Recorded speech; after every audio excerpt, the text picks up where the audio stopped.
Well, hello, everyone. Hey, what's up? How everybody doing this evening? We're getting trolled. Yeah, I see that from Anna getting on to us. Dry cut. My clock says 8:02, sirs. 8:02. I know. Gosh. Man, I'll tell you what. I'm flack about not doing more videos, not doing more live videos. I have been live, sir. You have not been watching.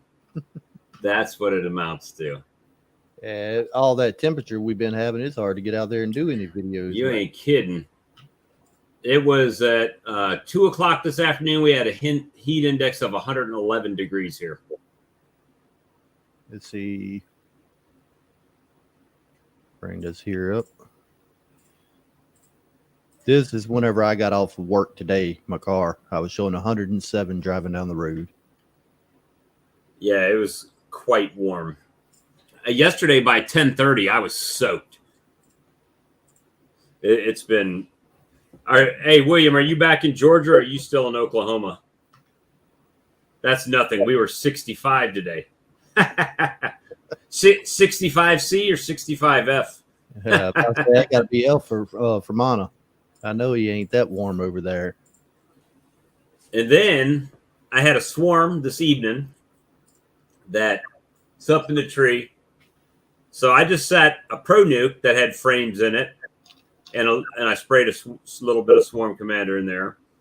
And then I took a nuke box and set it on top of the Pro Nuke, and then an empty one, right? And then I put a nuke box on top of that with some frames and some old stuff in it to see maybe I could get them down. And there was a lot of bees on them when I came in to do this, so we'll see.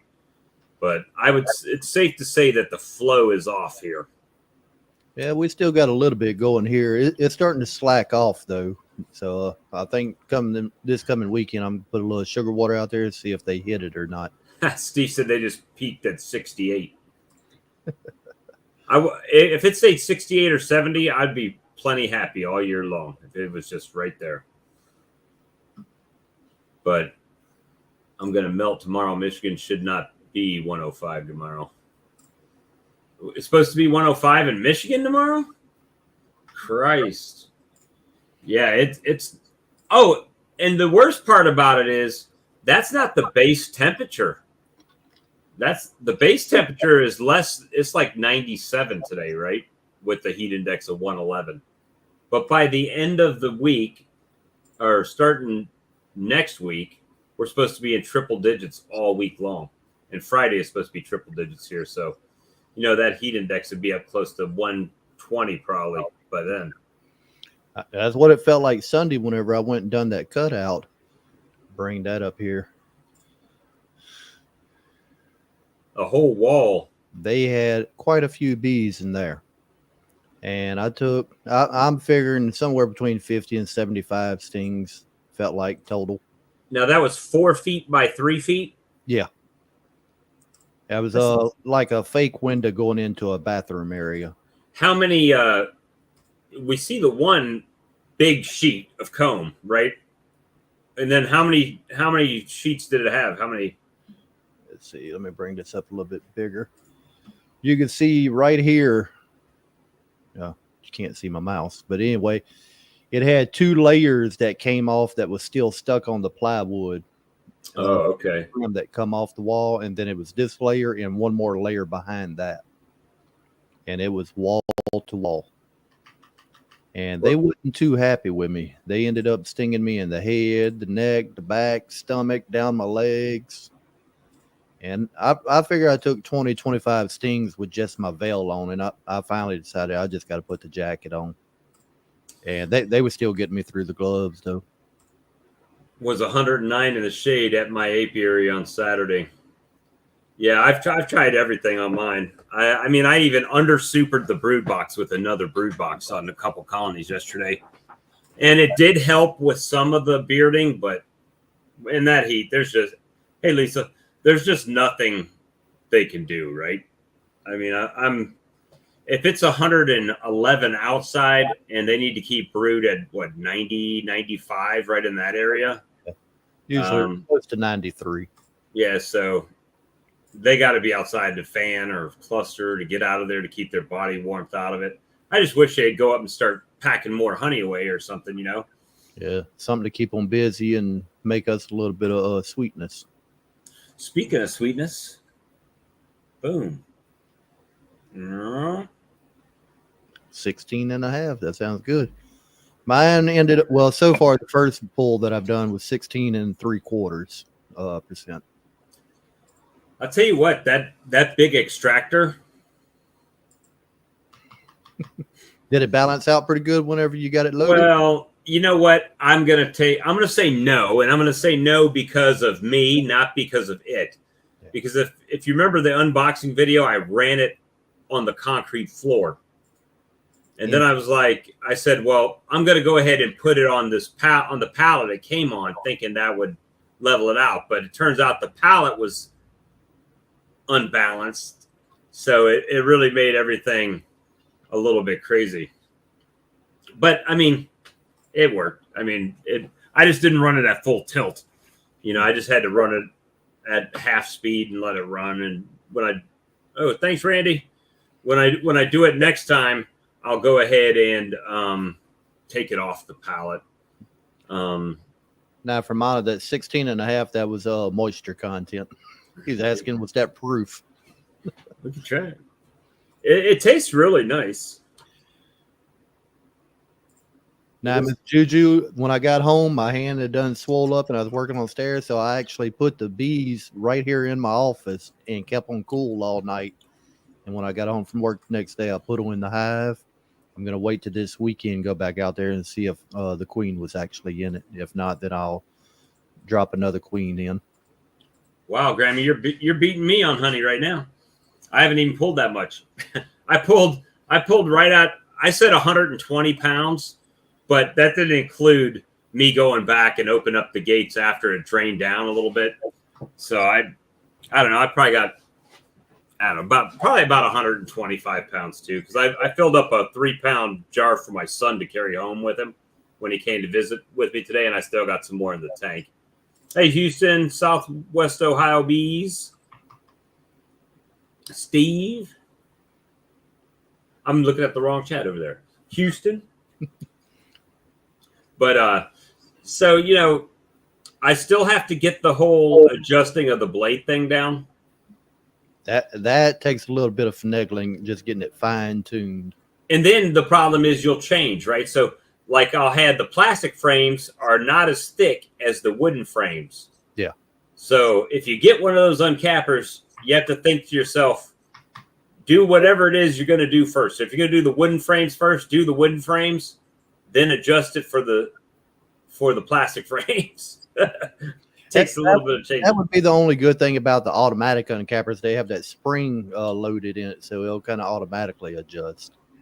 Kim says there's a swarm in the top corner again. That's probably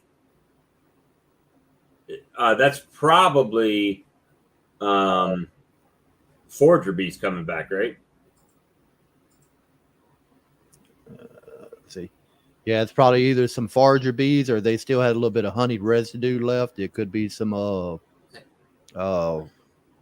robber bees. But if they remain there, just let me know and I'll come back by there Friday morning and vacuum any stragglers back up. Well, Lee, everybody has received their gift packs from the first 5 giveaways. Everybody received them. No problems, no hitches. Blythewood. From Blythewood Bee Company. Everybody got them. So, and if you don't know, they've blessed us with more giveaways. So we'll be giving away 5 Saracel top high feeders. Starting tonight is the first one. So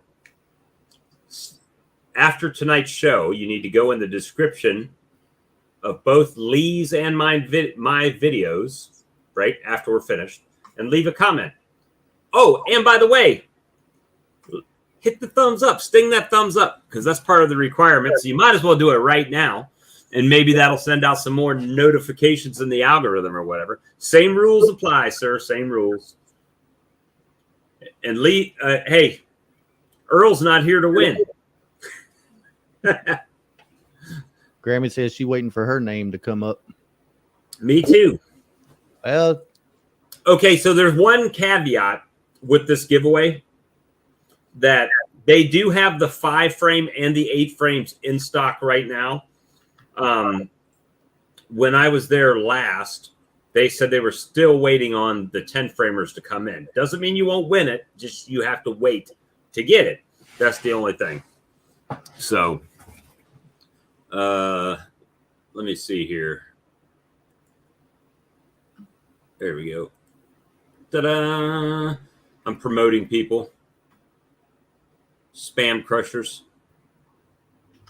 Ta-da! I'm trying to look, see if Blythewood had got the 10 in yet, but it still looks like just a 5 and 8. And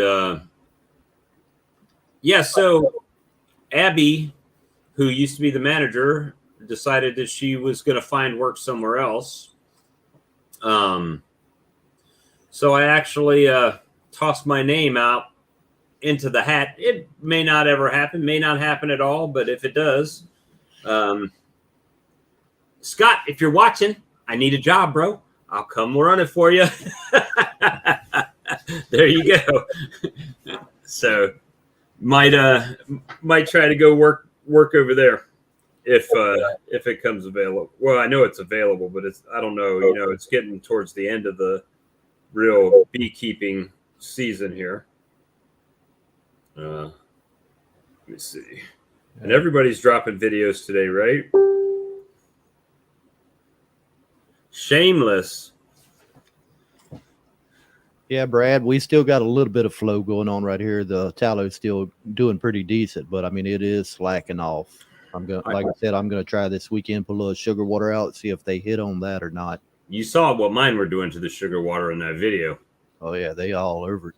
I put out a short and it probably didn't get any views, but it's actually shorts do good for some reason. I have no idea why, but they do. But say I'll put out just enough sugar water just to see if they hit it. If they do, I'm going to go ahead and pull my honey boxes off, start extracting all that, and then start throwing the 1-to-1 to them. That way they could feed. I don't want to put too much out and then mix that with honey. Right. Well, I just extracted my biggest colonies of honey. I'm more worried about them swarming off. Miss Sarah wants to know, does she have to be present to win? Present to win next Tuesday? I'm sure we can figure out how to get in touch with you. Yeah. if you win, just kind of check in on the live, and heck, we'll give them what if we do it on Tuesday, give them to Friday, Saturday, Yeah, check it out. Friday we found. Yeah, just if you go back and watch, we usually do it right around the 9 o'clock hour, nine to 9:30 in that range. That's Eastern time too. So Oh yeah, Eastern time. Central. So about an hour and a half into the video, if you have to watch it afterwards. Yeah, I know my stupid cell phone. Samsung lied, man. Samsung supposedly makes these great phones with great cameras, and if you're filming yourself face to face, not bad. But when you turn the camera around, you would think these cameras would be pretty good. They're not. They're not that good, evidently. So That's like mine. I got four cameras. I don't know if you can see 4 cameras on the back, and I mean they decent, but it ain't nowhere near like a regular video camera. let me see here. I don't even know which one of my colonies swarmed today. Isn't that something? I walked out there and it was just bees everywhere. I'm like, well, we got to swarm somewhere. And Miss Juju that left that comment up here earlier about the bees, I'm going to try to get with you maybe one day this weekend, and I'll try to get that video from you. She was trying to upload a 2-hour and something long video to a Dropbox over her cell phone, and it wouldn't want to do. Oh, no. Because I was kind of lazy. I was going to pull the wood off the wall, just kind of see what I was working with, and then go grab my GoPro. I never did grab my GoPro, so she had her phone set up recording the whole time. Oh, you got your queens from Jose today? Great. Hey, my tree may have got a queen from Jose today. I don't know. Depending on what hive swarmed. Hopefully I caught him back. That'll be the after show, right? When I go out there to see which box has bees in it. Larimore is having a problem up in Canada. So double deep and about 60% in the top box. Can I wait a minute? Going to be out about 4 weeks before I can get back to them. Split or super without drawn comb. How long is your flow that you got left in your area? If you got a long enough flow and they could still build up more comb later, I would say do a couple of small splits, and then also add at least one super to them. But if you don't have a lot of flow left, I would say just add a super or two and let them finish filling them. Yeah, it could be crazy. I don't know, because everybody's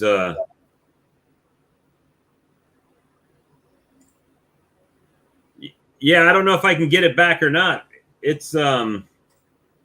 was pretty high in the tree, and it wasn't on like a tree that I would even felt comfortable even trying to climb. Not that my old ass would climb it. I'm not climbing that tree.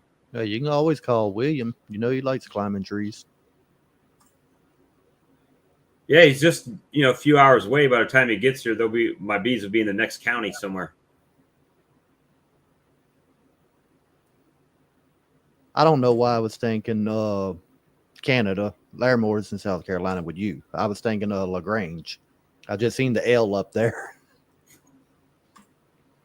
Let me see. Yeah, it'll be it's just been so hot, guys. Working the bees is one thing, but working the bees while you got sweating all the way through your clothes, and then on top of that, you got trying to talk to a camera that's trying to overheat every time you turn it on, and it just makes it difficult. So, no excuses, but if you're wondering why there hadn't been more videos coming out, that would definitely be a reason why. Yeah, everything just kind of compounds between the heat. I mean, trying to get enough water in and not lose too much, and then, like you say, the cameras, the bees on you, it gets a little crazy sometimes. I think Miss Juju realized that Sunday when I pulled them bees out of the house. Yeah, they don't just come out willingly, do they? These were very unwilling. And I'm still curious to see if I can find a queen in them this weekend, because they had probably about 8 or 9 capped queen cells in there. And they were fairly dark, like they'd done been walked over for a little bit. So I'm figuring they may have been ready to hatch. So that hive may have already swarmed, Right.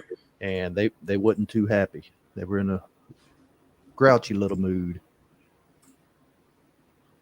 I got a lot of people ask me, do I mail my honey? Do you mail honey? I have mailed honey. Yeah. But my thing is, if you're sending a pound and you're sending it a few states away or whatever, then it probably costs as much for shipping as it does for the actual honey. And then the only, not that people, I think people would do it just because they're buying my honey, right? And when I say that, it's because they know me, right? It's like a friend buying honey from you or doing something for you. They're doing it because it's you. And so that's, I understand that, but at the same time, I'm not trying to drag people either. You know what I mean? So it's kind of it's kind of hard either way. I mean, you got to make money, but I mean, you want to provide a good, reasonable price product to the customer too. Right, that's true. What the cost of shipping right now? I mean, it's crazy. Well, the main thing is, okay, so let's say Lee said, hey, Bob, I want to buy a jar of your honey. I'm like, all right, well, send me your address. Then I've got to go to USPS site, and I've got to kind of calculate the weight with the packing and shipping and everything, and then where I'm sending it to, just to get an idea, an estimate on how much the shipping is. And then, then get with Lee and be like, hey, Lee, this is how much the honey is, but it's going to cost $13 to send it. So now your 1 pound of honey just costs you $23.50 or something, and then it's like, is that worth it? That's like the 2 pounds that I sent Brian a couple of weeks ago, Castle Hives. 2 pounds of honey. I was figuring with a little package, 2.5 pounds. So I put 2.5 pounds on my USPS shipping label, click and ship. And I think it was like $18 and some change. Don't quote me. Well, anyway, I get an email a couple of days later, said I owed them the difference for 0.3 ounces. It wasn't 2.5 pounds. It was 2.8 pounds. So I mean, they literally sent me an email and said, click here to pay the difference. Right. Hey, Matt, who do you guys use for a shipping setup? Are you doing your own like stamps.com or somebody like that, or what? Or if you don't mind sharing.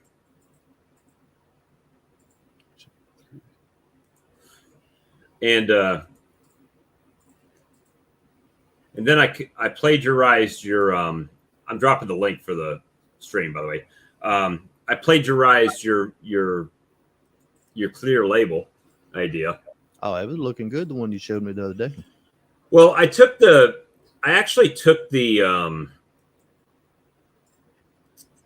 what you call it? I took the black trim that was around. I took that off because it was messing it up with the little template. And ShipStation is the main one. Okay. ShipStation. I have to remember that. And the yeah, we got William down here. Dun, dun, dun, dun, dun, dun, dun, dun, dun. It's like Darth Vader. What's up, William? How you doing today? Why did I get the Darth Vader song? You know what? Evil Empire coming in. He only comes on when he's in Georgia. Well, that's the only time I have internet. So what's up, man? Oh, just working. I need you to drive over and climb that tree in the middle of the dark. And I was thinking, I wish I had a bow and arrow right now, because I could have launched an arrow over. It'd been my luck; it would have stuck right in the branch. Either way, I could have snatched it down, right? It would have been good content. Yeah, made a good video. If I would have had the video, you would have really liked to see me throwing a half a brick up at the cluster. Trying to hide that, huh? Yeah, knock some bees down. But I didn't think boomerang or something. That is, see, there you go, Darth Vader. That's the good one, Darth Vader. Nobody liked the Beaking Bad. I'm the only one that ordered one, so I've got one coming. the long sleeve variety. Maybe everyone's just waiting to see how it looks on you before they take. Well, if you guys are letting me be the model of this gear, I'm sorry in advance. I think Matt's figuring out how our streams go, or how long they go. Yeah, that's true. Fishing rod, catfish weights, Bob. That's an idea too. See, I think you just need to get a grappling hook. I mean, what guy doesn't want to have a grappling hook and find a I know, right? use one in the first place? Or a batarang. I could just. You ever see the batarangs, the reproduction ones? Okay, yeah. There you go. Have a reason to throw it, but yeah. So it was a small one, but I don't know. We'll see. They would look like they were checking out the boxes I had underneath, but I've had them move in and then move right back out. So we don't know. Time has no meaning. Not here. We're in the Matrix. And here it's all black and yellow pills, not blue and red. So I almost got scammed with the little trailer, the food trailer thing. Food trailer thing? What are you talking about? See, now we see who watches my content and don't. No, I'm just kidding. You have no idea what you're talking about. No, the post that I put with the little honey trailer thing that I was looking at, that thing. Oh, I never even saw that. So on the other side, it's like a little food truck trailer. But my thought was, man, if I could just open up the side, it could be totally empty. If I could just open up the side, I could just pull it up somewhere and sell the honey right out of there, right? But and not really have to unload anything. But it was on Facebook Marketplace, and so I sent him a message. Hey, do you have any pictures of the interior? Oh, yeah, but I don't really own this. So-and-so owns it. You have to send him an email. So I sent him an email, and they did respond back, and they did send me pictures of the inside. And on Facebook, it'll say where the item's supposed to be located, right? So it's like right here in my town. So I said, well, where's it located? I'll come by and take a look at it. Oh, well, we've already contracted with eBay to sell this item. So we need your eBay information so we can arrange shipping. I said, no, I don't think so. I think you can tell me where it's located, and if I like it, I'll just bring cash and put it in your hand and drive it off like I would any other used vehicle, right? And then all of a sudden I didn't get any more callbacks. No more emails back and forth. So did you say it had all kind of like griddle stuff? Yeah, the pictures they sent me had it had a refrigerator in it and a sink. It had everything. The griddle, the vent hood, all that stuff was still in it. I'm like, wait a minute, you got this thing listed for $800. I'm thinking it's just a raggedy trailer that I could just pull. It's a full-on food truck. Yeah, it's for real, and it's like $800 now. It's in North Dakota. What is? She talking about the trailer? I don't know. I got to catch up. It happened to her with a Kubota tractor too. Oh, okay. Yeah, see, they try to get over on you too much. I'm like, I'm not dumb. Yeah, if I can't come look at it in person and just give you the cash or money order or a cashier's check, I don't need it. Unless I know you. If I know you, I might wire the money or something like that. But nah, other than that, you ain't getting it. So, see, this is how I know people get on me about my live streams, either having too many live streams, not enough videos or whatever. So this is kind of how it works. If I'm in my bee yard and something interesting happens, I go live because it's happening right then. And I don't have to walk back inside and get the camera. Or if I just want to hang out in the middle of the night and all the other no-life beekeepers are around, then they join me and we hang out and chat. But what's in your mouth? Oh, you saw it. Damn, I forgot. Yep. Hey, but I will say I've been a lot better. And nobody has died, so that's good. But I'm off the wagon a little bit. Hey, you fell off. You can climb back on.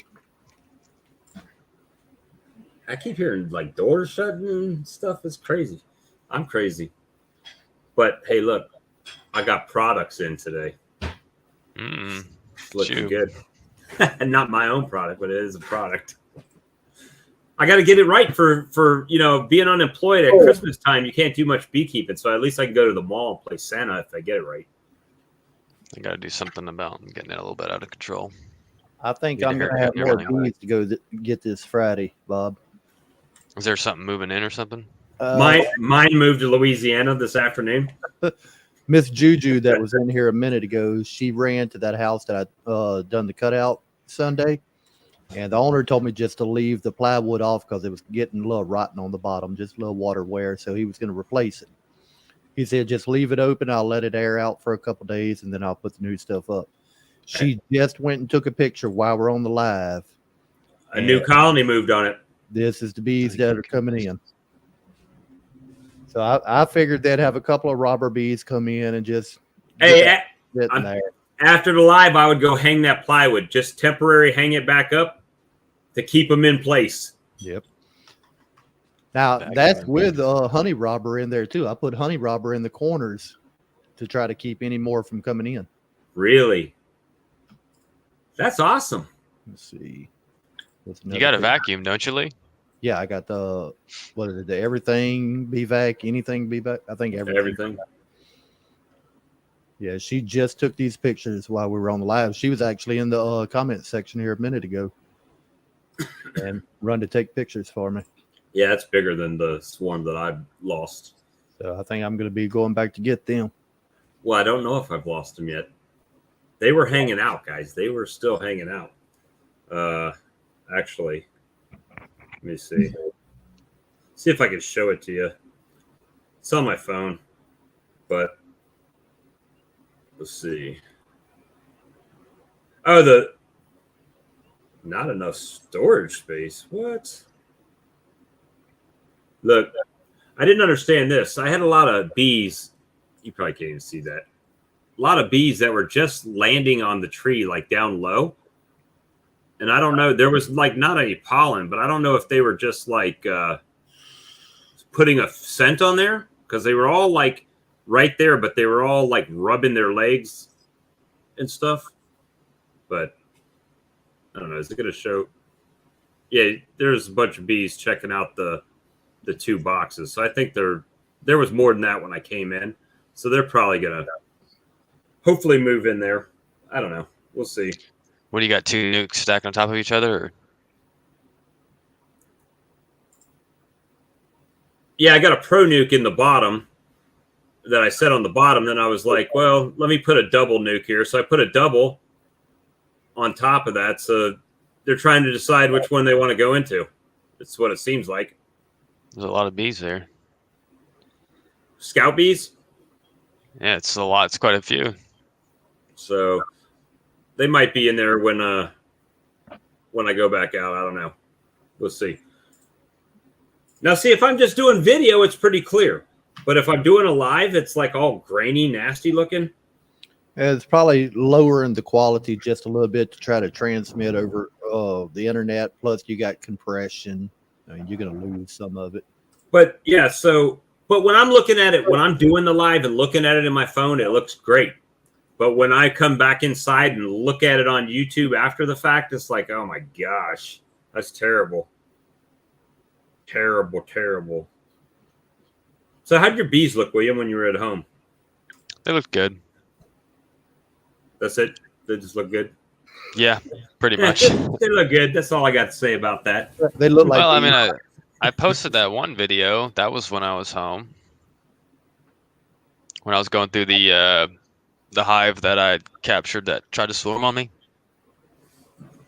Right. Did you watch it? Of course I watched it. I left a comment on it, I'm sure. That's true. You probably did. And I think I probably even shared that video. Maybe. I think.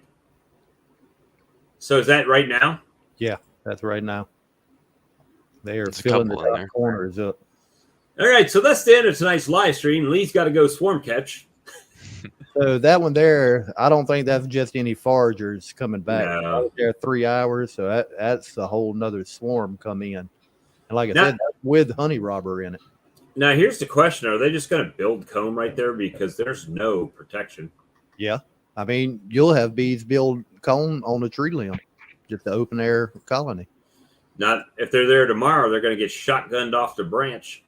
So I'll be going to vacuum them up. Hopefully, these are a little bit nicer than the last ones too. The last ones didn't like me. Yeah, I'm just hoping that whatever box swarm doesn't continue to cast swarms off and cast swarms off. It can't, well, I hate to say it can't be the one that's been bearding that much, but because I went through it and took all the cells from it that I saw. There's one more. You call Mr. Ed, he'll come get him. I got his number. I got a text from Dirt Rooster. He did a cutout today. I think Mr. Ed's probably about 40 minutes from me, 40, 45 minutes. I'll show you what Dirt Rooster was working on today. This was Dirt Rooster's cutout. Come on, camera. There we go. That's what he was working with. That one would have been a little bit easier than the one I had Sunday because those are vertical combs straight in instead of sideways. That's interesting how sometimes they will put them the right way, and then sometimes, well, I guess it's all the right way for them, but why they would hang them like big sheets, walls like that. I guess you think about it, I guess it makes sense because that was that was a pretty good sized space, but they have to leave them. It's got to come from their exit, right? Or their entrance. Well, their Right. entrance was, let's see, I'm about to pull it back up, the one that I took whenever I pulled the board off. You see my mouse up here in this top corner? Right. That was their entrance right there where they were coming in and out. Well, that makes sense because they're coming in and they're going in between the comb, right? As soon as they come in that top right corner, all this area was brood, all on the right side. The entire left side was all honey. You don't like the big long sheets, Lee? You like the smaller pieces? Yeah, the smaller ones, they're a little easier to work with. You can hold one, cut the edge of it off, and then stack it wherever you need it or frame it up. Look who we got, Ricardo Rourke. What's up, Ricky? How's it going? Oh, Good, man. How you doing this evening? Doing pretty good. I saw that new hive you got out there with the copper all on it. Yeah, it turned out pretty good. Well, did you see my video yesterday with the eco wood and the termites in it? I sure did. Yeah, I did see that. That broke my heart. I was like, man. Yeah, because your boxes looked really good. But it was they were on the ground, right? So Right. that was my fault. Now, those wheels, were they only on that hive temporarily? She wanted it on that hive so that she could get to the front entrance and change the reducer because it was on a big balcony, about 20 to 30 feet up in the air, and she wanted to be able to roll it and get behind and change the entrance reducers. All right. Yeah, I mean, that was a slick colony. I mean, it's a colony. It didn't have any bees in it, but slick hive. Yeah, she went all out. That thing, I bet you the cash register sounded like a gas pump. Ching, ching, ching, ching, ching, ching, ching, ching, ching, ching. Yeah. Every time. I want to do this. Okay, yep, we can do that. Hey, that eco wood you bought the one that makes 5 gallons, right? Yep. That is correct. Yep. You remember how many pounds or whatever was in that package? No, it was a box like about that big. The whole thing. Like $50 though for the 5-gallon one, right? Yeah. I got to studying online. It said all that eco wood is ferrous sulfate copper. Yeah, that's it. And salts. Yeah, right there. Yeah. 5-pound bag, $9. Ferrous sulfate. Well, when did you figure that out? When did you find that out that you just now sharing this information? Obviously, you've known about it for a few days because you had to order it. I figured about 4 days ago. I hadn't tested it yet, though. I'm going to buy one small thing of eco wood, test it, and then test this on another box, mark them. That way I can see what the difference is between the actual eco wood brand and then this brand. Well, I'll tell you this about the eco wood. I don't have any problem with the boxes. The problem I had with that lid is that I left it on the ground. Yeah. I left it laying in the grass, right? So that's my fault. If you store your stuff properly, it'll last a long time. That's what my daddy used to tell me. And sorry, Dad, I'll let you down on this one. But, you know, hard head makes for a soft behind. He also said that too. So I got the soft behind treatment this week. Yeah, we got 2 more down here in the waiting room. We got Fermana, Phil. Wake up, Charlie. And then Charlie taking a nap, and I got a leg cramp. So, hey, Ricky, what's the heat been like over there where you're at? In the hundreds? Not as bad as you now. About 84 because we're up here in the mountains, but the humidity is really high right now. So it's kind of sticky, but it feels pretty good. We had the heat index of 111 today. You can keep that. And it's going to get worse. So, yeah, my bees are not loving it. I'm not loving it, being out there in it. And Charlie, I'm sorry I didn't call you back. That's all right. I didn't know whether you were busy or what. No, I was asleep. Charlie's the film star now. Do what? Charlie's the film star, the Toyota film star. Oh, Yeah, Toyota. yeah. There it goes. Camera's not quite right. That was cool. It's pretty nice when you can just roll up there and be like, oh, I'll take those Skittles. And they're yours. Just like that. They charged the movie company. Well, we really didn't make a major amount of money off of it. I was in a movie. That's a true story. That's it. That's all you're gonna say. Yeah, I was in it wasn't a good movie. It was a movie. Actually, I it was had. expecting you to finish that. I'm gonna see if you can name the movie, you movie buffs. Probably not. We're all trying to think of some really weird movie that Bob was in. Well, it had Mark Wahlberg in it. It had Danny DeVito in it. It had Gregory Hines in it. It had someone was talking about the Bronx Tale the other day. Oh, that was on this stream. Is another stream. But it had that guy in it, Lilo Brancato Jr., and it had who else? It was directed by Penny Marshall, and it was called Renaissance Man. So, yeah, not a great movie, but it was a movie. And I know what you're going to say. If you don't have photos, it didn't happen. You can see the blank look on everybody's face, Bob. Yeah, they don't know. They don't care. Nobody cares. I remember hearing the name of that, but I couldn't tell you what it was about. Let me see. It's about a Renaissance Man. It's about a bunch of guys that go in the military, and they filmed it here on Fort Jackson. So, it had Kadeem Hardison on it. Matter of fact, if you don't believe me, I got video evidence. Actually, not video evidence. It's more of a clip of. I don't think Lee's seen my video, did he? I hadn't seen it. What they talking about here? See, Charlie, they're too big. They don't watch other people's videos. Yeah, they don't watch that video. Yeah. You see that? Especially Lee. You see that? Gregory Hines. That's Richard. I can't remember his last name. And that's me right there in the background. There you go. So that's your video she was talking about, Charlie? Yeah. I hadn't got to watch anything like yesterday or today. I made mention of you in there. He did. He name dropped you. Hey, what did I mess up? No, it's what you're going to buy the next time. Yeah, the camera. Oh, the $100,000 camera. I might have to go check that one out now. Because he's got a $100,000 camera. I wish I did. So what's going on in you guys' B worlds? I saw Fermana's video today. Yeah. Tale of two flow hives. One really shit and one looking pretty good. But you didn't go live. Why weren't you live Phil. I would have been there for your live for you. Live or premiere, huh? Live or premiere.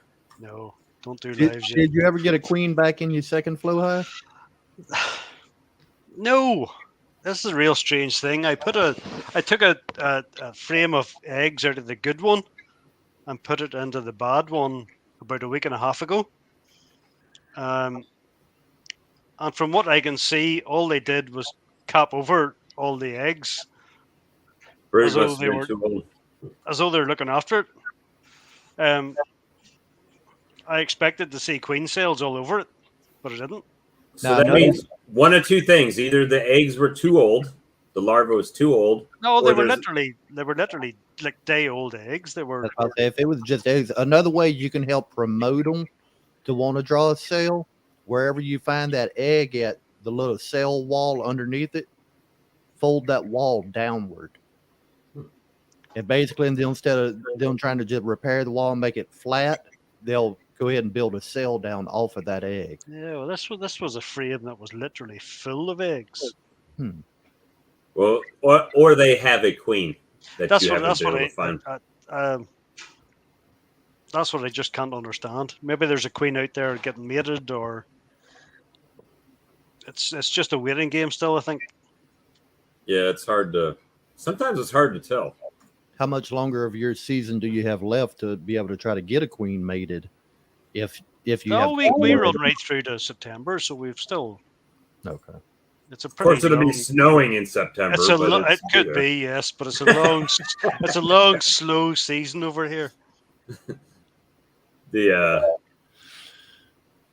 But it's very much weather dependent, yes.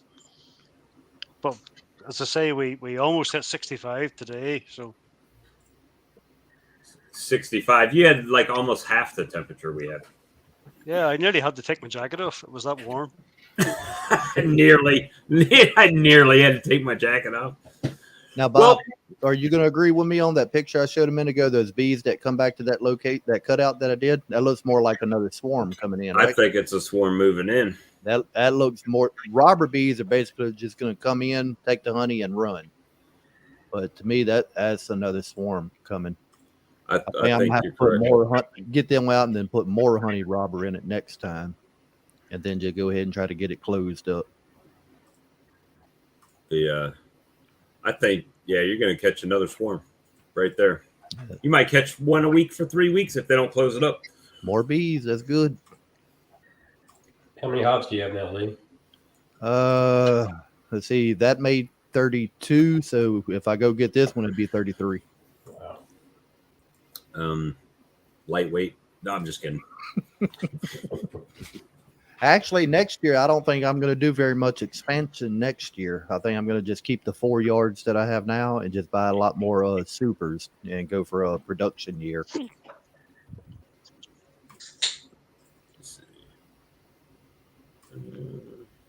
So what's going on in all y'all's yards?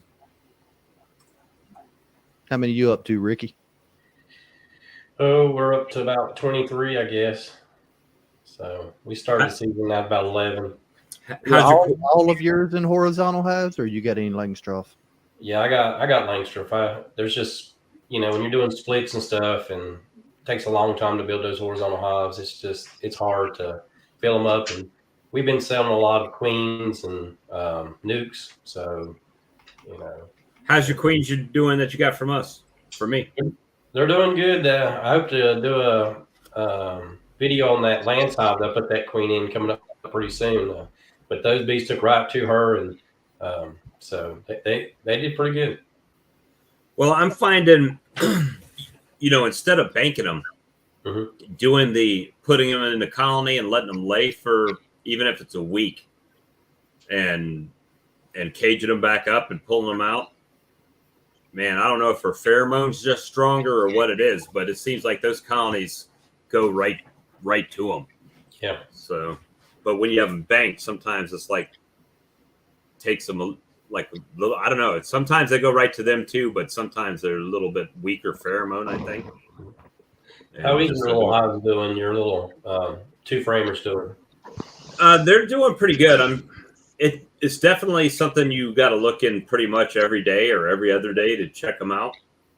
So like I caught that swarm, and the queen was dead on arrival when I got her home, and I went to that first colony, got the queen that I got from Jose, caged her up in a roller, took her right over there, put her on top of the swarm. They came up and took to her. I let her sit in there for a couple hours, popped the end on it, put the roller in there, and she's in there laying now. But I had the same thing like Phil said with, they capped over the brood that they had, and there was no eggs being generated or no cells being generated after a few days. So I went to the colony over next to it, grabbed an egg, dropped it in there. So I got to check them out tomorrow. But yeah, they're doing pretty good. It's just kind of like when I need a queen, I'll grab one from there and move it. And because she's been laying, well, those bees should automatically start generating cells.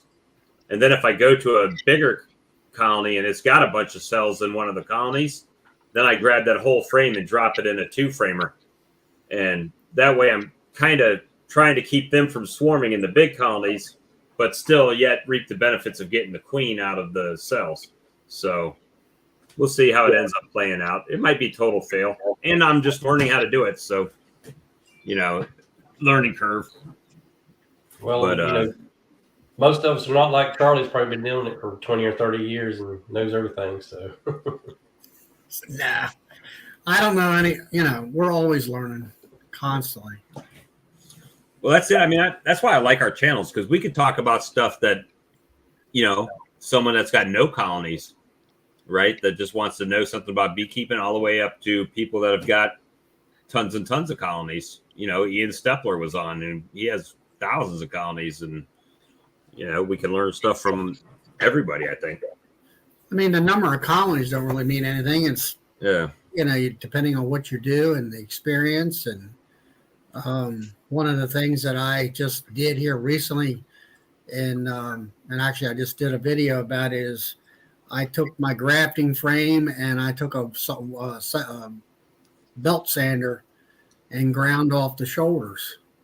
And I had seen that, like Stepler and different ones, where you make the thickness of the frame narrower, almost close to almost the width of the cell cups, and that way they don't have the burr comb and the webbing and all that kind of stuff that you have problems with. Closing that extra space a little bit. Yeah, because the bees are going to fill up that space with wax if they don't like space. They like to fill it up. Yeah, sure. And I think also it makes it closer for the bees to be able to grab nectar and to grab the pollen in order to generate and feed that royal jelly to those cells too. And so, like I say, the last graph bar that I just did, there wasn't any webbing on it at all. So it looks pretty good. The only thing here lately, I don't know, it seemed like my cells are not, they say it doesn't really matter. As far as the length of the cells, they are kind of stubby. So you're saying size does matter? I don't know. I like when they're a little longer. I'm going to plead the fifth there. Well, I'm gonna get kicked up too. Sawmiller's a Oh, leg, my God. Charlie. Sawmiller's a leg. Hey, Bob, did you catch Mr. Larry's 1-minute video today? He was asking. Did I catch Larry's video? I hadn't got to watch anything yesterday or today. I haven't watched much today because my son came down. I don't get to see him that much, so I spent most of the day with him. I got something. And since we do it every now and then, But I will. You want to raid a channel? Yeah, let's raid. Who we raiding? We're We're gonna raid a channel, then we'll do a giveaway. gonna raid Mr. Larry here, Larry Gandy. All right, drop his link. So everybody, let's go subscribe to Larry's channel and give him a boost up. He's at 14 right now. Let's see what we can get him to.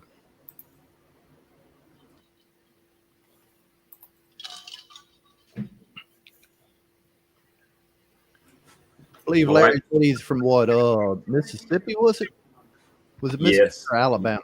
Mississippi. Okay. Mississippi. So let's go over there. I know I'm already subscribed to him. He's up to 21 now.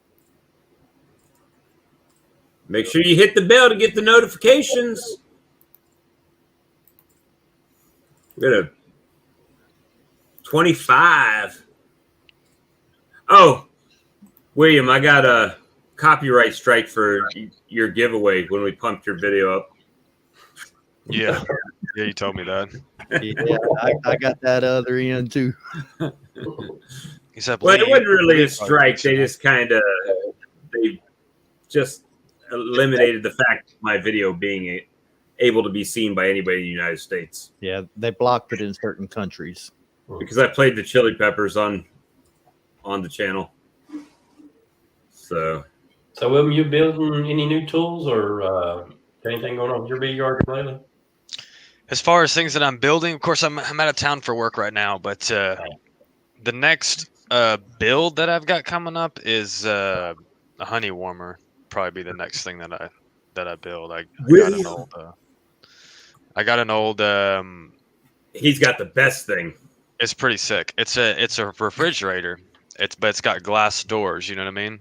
Like the soda and the convenience store. It's got double wall clear glass on the front of it, and I can sit a whole super in there. I can fit a bunch of supers in there if I want to. Cool. So I could stick a little dehumidifier in there if I wanted to dry out a small batch or something like that. But I've also got a heat controller to use it as a honey warmer. Look what I saw right before the show. Hey, there you go. But take a guess on the price they want for that thing. $300. If it ain't a scam, $300. Does it work? Or? That's the beauty of it. For you don't even have to plug it in. You don't even have to plug it in. For $300, it probably don't work, but you don't want it to work and get cold. You want it to be warm. Right. I paid $35 for mine, but the beauty in the one that I got is the drawers. Let me see if I can pull a picture up. I guess this will probably show up on it. Whoop. Oh, that's nice. Yeah. And see those drawers, they're a sliding door. They don't open out. Okay. So my honey room's kind of small, so I don't have to worry about that door opening up out into my room. It'll slide, and then I can, put my 5-gallon buckets in there or the supers or whatever I need. And it doesn't take up my walkway. And it lights up and everything. I guess what happened was something corroded one of the wires to the compressor or whatever, and it fried the part that makes it cold. It just fried that plug. So all the lights inside of it and the lights up top and everything, all that still work and everything. I plugged it in. It looks kind of cool. That'd be nice. So like when I got that refrigerator from the cafe here to make my warmer, I tore all the guts out of it and then just run a wire in, put my own box. Yeah, so I got to get that hooked up. I got a couple other things that I could build, but I don't know when I'll get around to it. Man, I can't even. I'm looking at that picture. I'm like, man, I don't even know how I would get that thing. I mean, I could get it in my truck, but then once I got it here, how would I get it inside? I'll probably take the door back out again. That's what I should have filmed, was me unloading that thing and putting it in my honey room. That was quite a trip. You put your 2 minions on one end? No, me and the wife did it, but it was pretty wild. The minions were directing. Yeah, they were in bed. They're like, be-doo, be-doo, be-doo. I actually got 3 minions. They just never seem to make it on the camera all at the same time. But won't none of mine get around the bees. My youngest one loves to catch bugs. The other day she ran up to her mom and she's crying. She's doing this. She's got a stinger right into her finger. Of course, her mom pulls the stinger out. She stops crying. She's like, Did you pick up a bee? And she goes, yeah. And she went right back to catching bugs. She brings me beetles. The other day, Alyssa texted me and said, Isla got bit by a rat. I'm like, excuse me? She's like, she got bit by a rat. She picked up a rat, got bit by it. Apparently, our cats had caught a rat. And of course, it wasn't quite dead yet. So she just goes and picks it up, gets bit by a rat. That ain't good. Yeah, my kids are feral, dude. They're feral.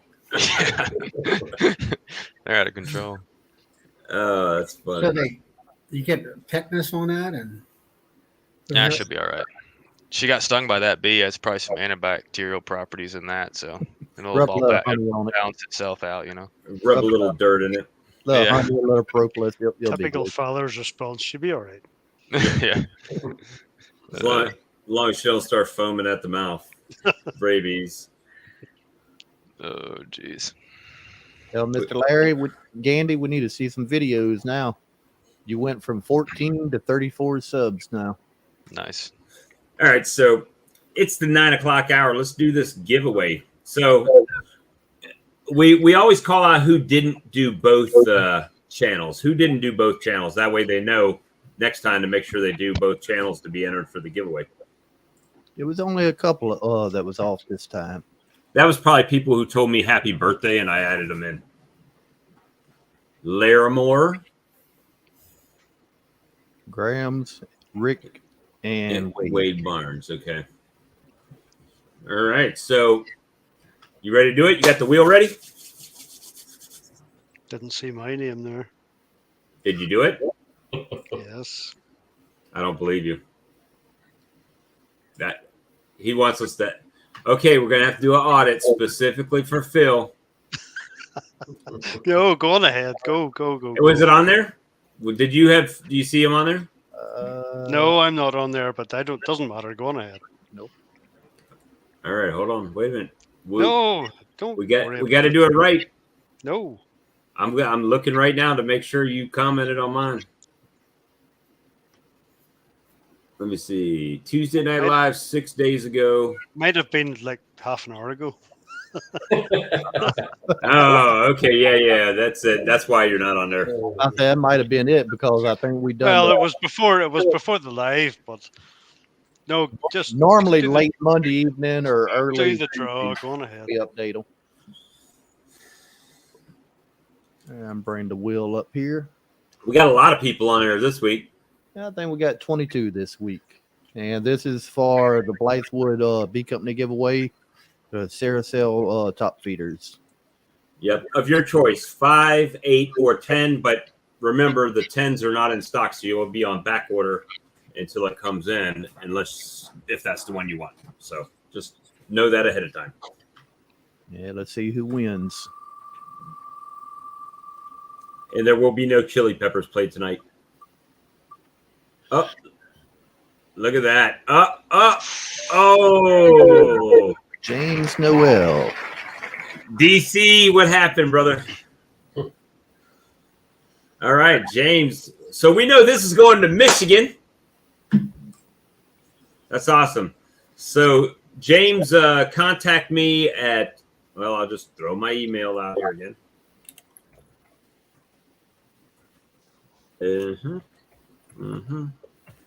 I'll just make sure I spelled everything correctly. I did. There you go. All right, so that's my email, James. Send me an email with your information and what size you want, either a 5, an 8, or a 10, and we'll get that out to you. We'll get them to get that out to you. If you'll look at the bottom right corner of your screen, that's coming from Blythewood Bee Company. He's always got that fancy stuff going on. Oh, you have no idea. He got this Elgato Stream Deck. And I told him, he's like, yeah, I said, you'll have that thing set up tomorrow. No, I won't. I called him the next day. He's like, yeah, I've been in here all day messing with this thing. I knew you would be, Lee. I couldn't help it. I stayed up till about 4 o'clock that morning, just trying to get everything programmed. I was expecting to hear sound effects for everybody coming in. Yes, Donnie, they need to be done after the live in the comments underneath the videos on both Lee's and my channel. That way we can go with cross-reference. We can't do it in the live stream. He's got some sound effects, but I think it's only for relevant people. Like the Dirt Rooster. All the famous ones. people. Yeah.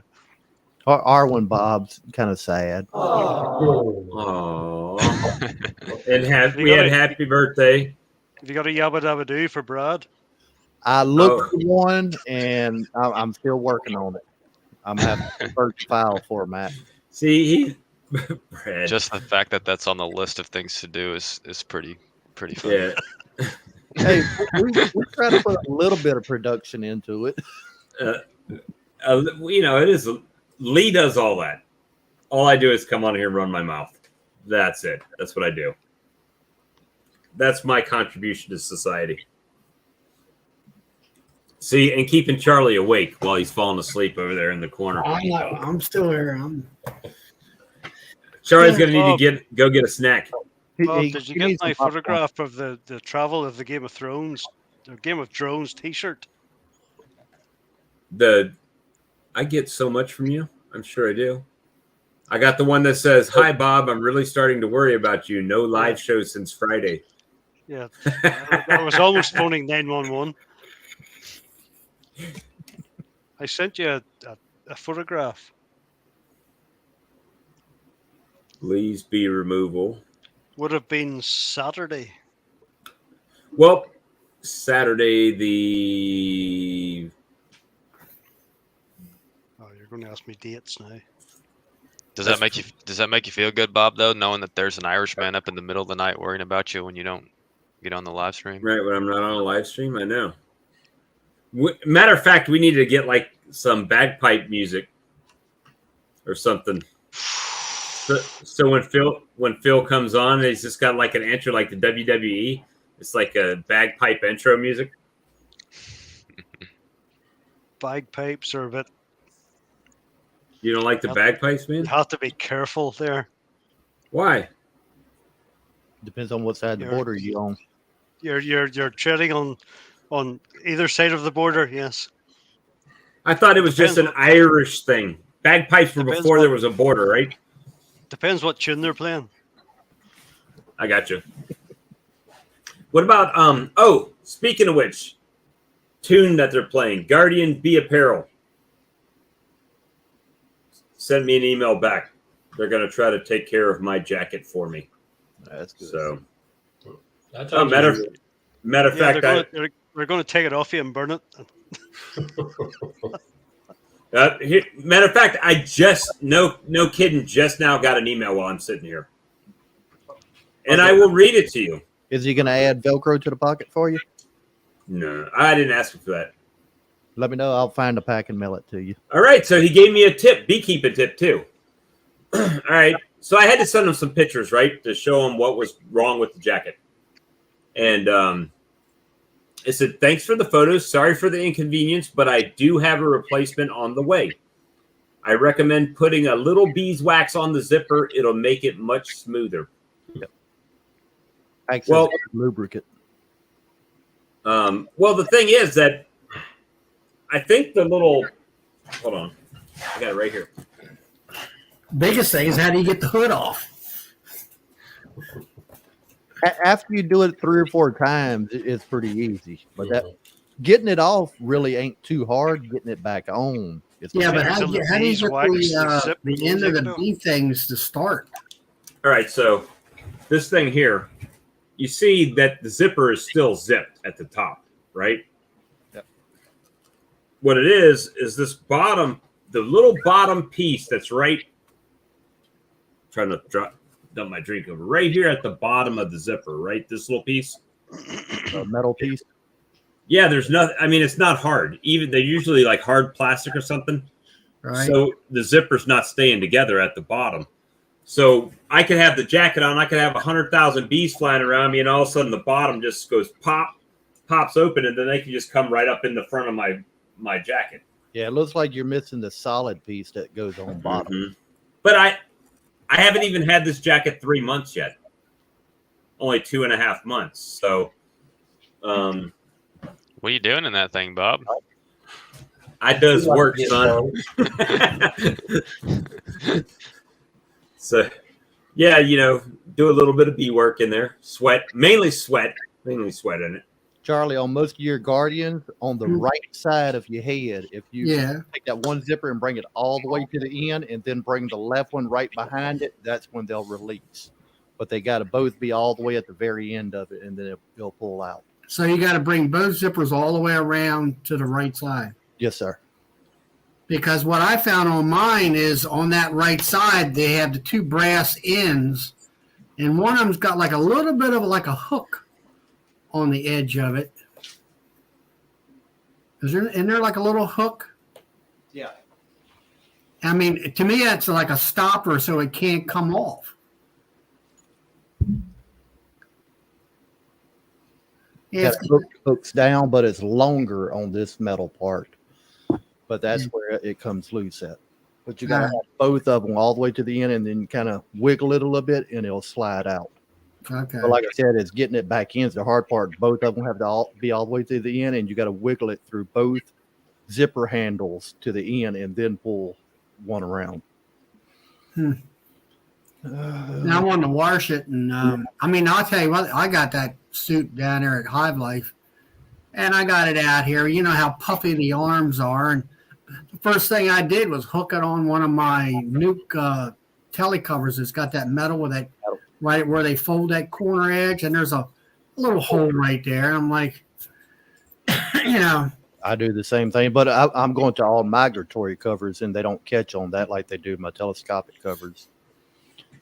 Oh, Mr. Larry's here. I have a 750 watt inverter. Charlie, you going to be down at the Hive Life conference this year too? The next one coming up? I'm going. Oh, I'm definitely going. I just watched Cayman's video tonight. Yeah, I already got my tickets. Hopefully, I don't need a ticket going as a vendor. I hadn't done the tickets yet, but I've already got my hotel room. Where are you going to stay at? Wilderness at the Smokies. There you go. Wilderness. I always remember at the Smokies, but I forget Wilderness. So that's the one that's connected with the place, right? Yes, sir. Yeah, it's a little more pricey, but yeah, I stayed at the Hampton Inn, which is about, I don't know, 0.2 of a mile down the road on the left-hand side, which was nice. It just, and driving there last year was no big deal. I mean, you could get there. My thing is that being a content creator this year, that I want to kind of hang, like if you guys are going to stay there, we're all can hang together. I know Bohemia Bees was, I think, staying there last year, and along with Randy McCaffrey and all the other guys.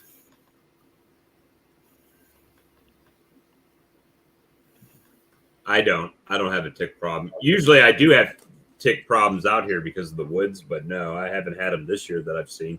I hadn't had any yet. Now my number 4 yard, that's the one that's kind of 40 or 50 foot into the woods, but so far I hadn't had a problem with it. Now, well, we can ask Ricky about the vendor thing. Did you have to pay for a ticket if you were a vendor last year, or is that included in your vendor price? Well, he had some of the vendors paid the vendor price, and I did pay for my family to go, and I'll pay for Lee. He's going to help me out, and I'll pay for his ticket, and but Cayman probably won't charge me for a vendor fee. And I know some of the vendors paid a lot of money to go down there and show their products. So he tries to help some out from the smaller vendors out, and some of the larger vendors he makes them pay. All right, I got you. Well, I'm just saying because people were asking about the tickets, and I'm like, well, I don't think I'll need a ticket if we're going to be in a vendor booth. Then we get in. We'll be allowed in because we're vendors, right? You know, so that should be different. If you're with Blackwood, then they may pay a vendor fee, and they can bring whoever they want or however many they want to. But I'll end up just picking Lee's ticket up so he can help me out. Cool. That's always good. But you guys do the mountains wrong. You guys all know that, right? You guys are totally doing the mountains wrong, except for you. Because when you go to Cherokee, or not Cherokee, well, Cherokee's one, but if you go to Gatlinburg and Sevierville, you don't go to a hotel. You rent a house. They have houses there that sleep like 20 people. Yeah. And Terry Chaplin last year, he invited us over to his house, and he had several of his people staying in the house. And man, it was nice. It was really nice, better than the hotel that we stayed at. They got some nice. They got some nice houses in Gatlinburg. Yeah. The last time I was there, I think we had 15 people in a house that had a pool table, a jacuzzi. I mean, Yeah, same thing. big I screen remember TVs, everything crazy. And everybody had their own little rooms and beds and stuff, so it wasn't like you were all sharing one room. But we should rent one house, man, and everybody just gets like their own room, and then it's like I thought it was like $800 for like a long weekend. That ain't bad. Yeah, but when you start figuring out how many people and how many rooms you would have to rent in a hotel, everybody kicks in and they end up paying less. Yep. Heck, because I mean, if I ain't mistaken, for 3 nights at that Wilderness Hotel, it's right at $600. I believe it's $170 a night, isn't it? I forget exactly what it was, but somewhere around close. But I did get a 20% discount since I reserved so early. Now, Mr. Larry, the Hive Life is supposed to be January the 6th and 7th of next year. And I believe the night of the 5th, which would be a Thursday, he's going to do like a meet and greet that evening with some of the vendors and different, I guess, YouTube personalities. You said January 6th and 7th, right? Yeah. So you said starting the 5th, though, right? Yeah. The 5th, they're going to do like the little meet and greet the night before. Who all's in here that's going to be there next year and be there the night before, I guess, for the meet and greet? I will. I am. I'll probably be there on Wednesday. Okay. I'll be in town. Yeah, I got there. What was it? I guess we got in town Tuesday night, but it was kind of, for me, it was a vacation type thing where I went around town for Wednesday and Thursday, but I probably won't get there until, I'll get there Tuesday, I guess, because Wednesday, is it Thursday night they're going to have something? I don't know what the schedule actually says. Thursday night is the 5th. They're going to try to do like the meet and greet and then the actual concert Friday and Saturday. I'll get down there probably Wednesday, I guess, Wednesday evening. That way you don't have to get up too early Thursday. Yeah. I mean, for the folks that haven't been down there, I mean, I was down there years ago when basically Dollywood was the only thing there, and it had all these local music venues down there, and it was all about country music and bluegrass music, and that's the kind of stuff I like. And it was a lot of fun. And now it's completely changed. It's kind of like I don't know. It's got up here. It's like Ocean City, Maryland on steroids, with all the hotels and shopping centers. And I'm like, you're coming down here to go shopping, But anyway. Last time I went to Gatlinburg or Pigeon Forge area, I think it was 2019. I think it was. Mm-hmm. It was either 19 or 20. We went up there for a week. Yeah, I mean, it can get pretty busy. Yeah, it's we went up in the mountains the first day. That was a Wednesday, and it was pretty warm that day because it was going to snow the next day. And it's a lot of touristy type stuff there. We didn't really get out and really get into all that. And the parking is pretty tight up there for sure. This one, I'm looking at, this is a 5-bedroom cabin. It says it's got 7 beds, sleeps 15, 5 full bathrooms with a kitchen, living space, and dining area. It's $350 a night. So if you divide $350 by 12 people, what's everybody paying? $350 divided by 12? I mean,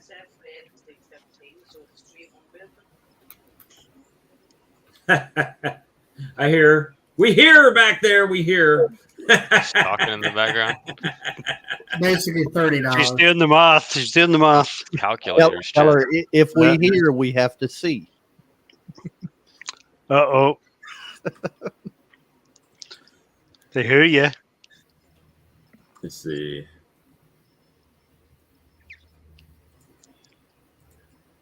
So $350 divided by 12. You're right, $29. $29.16 a person a night. You can't beat that.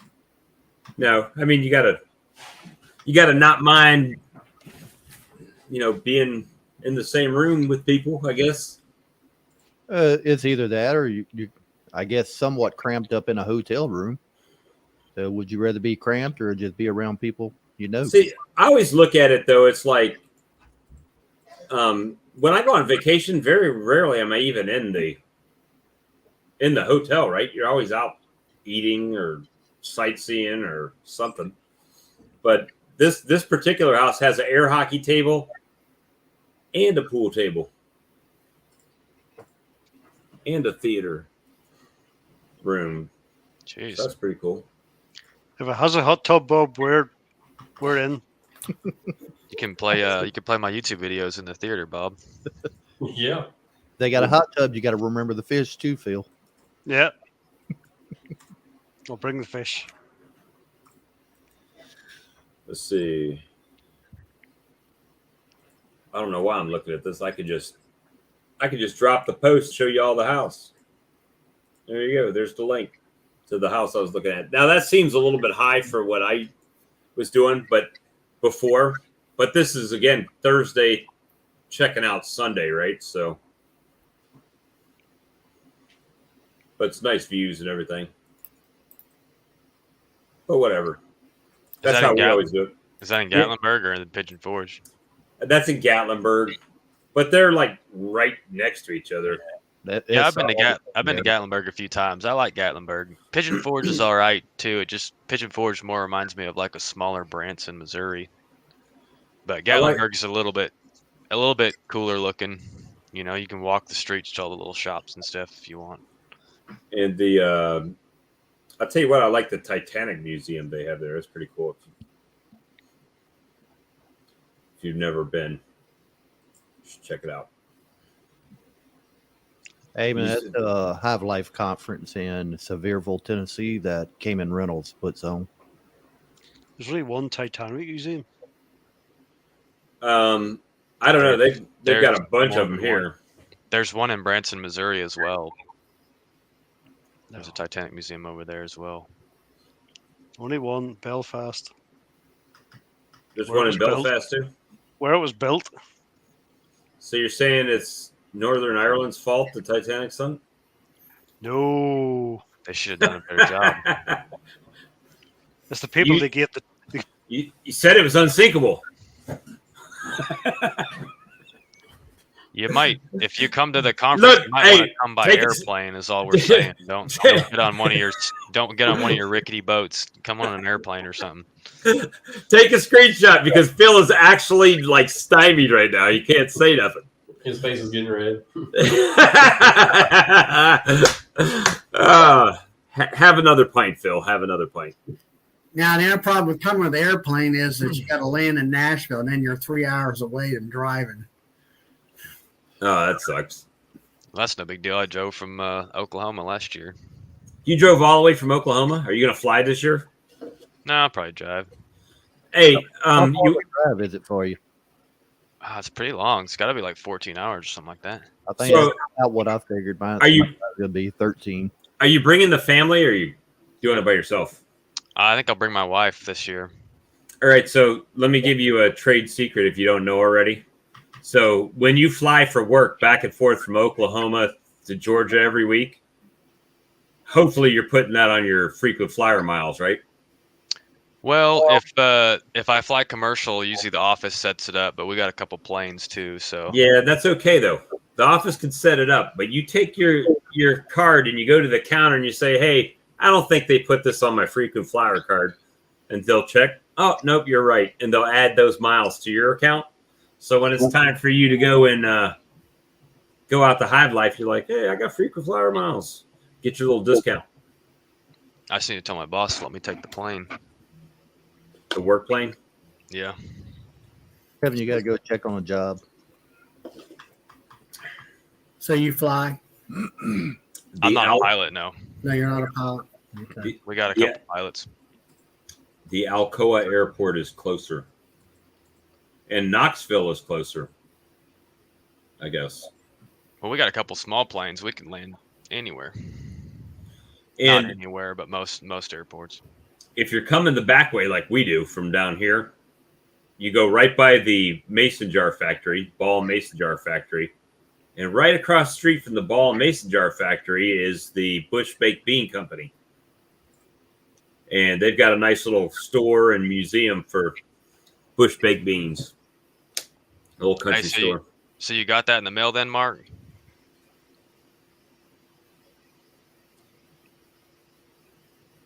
I guess so. I guess there's a delay.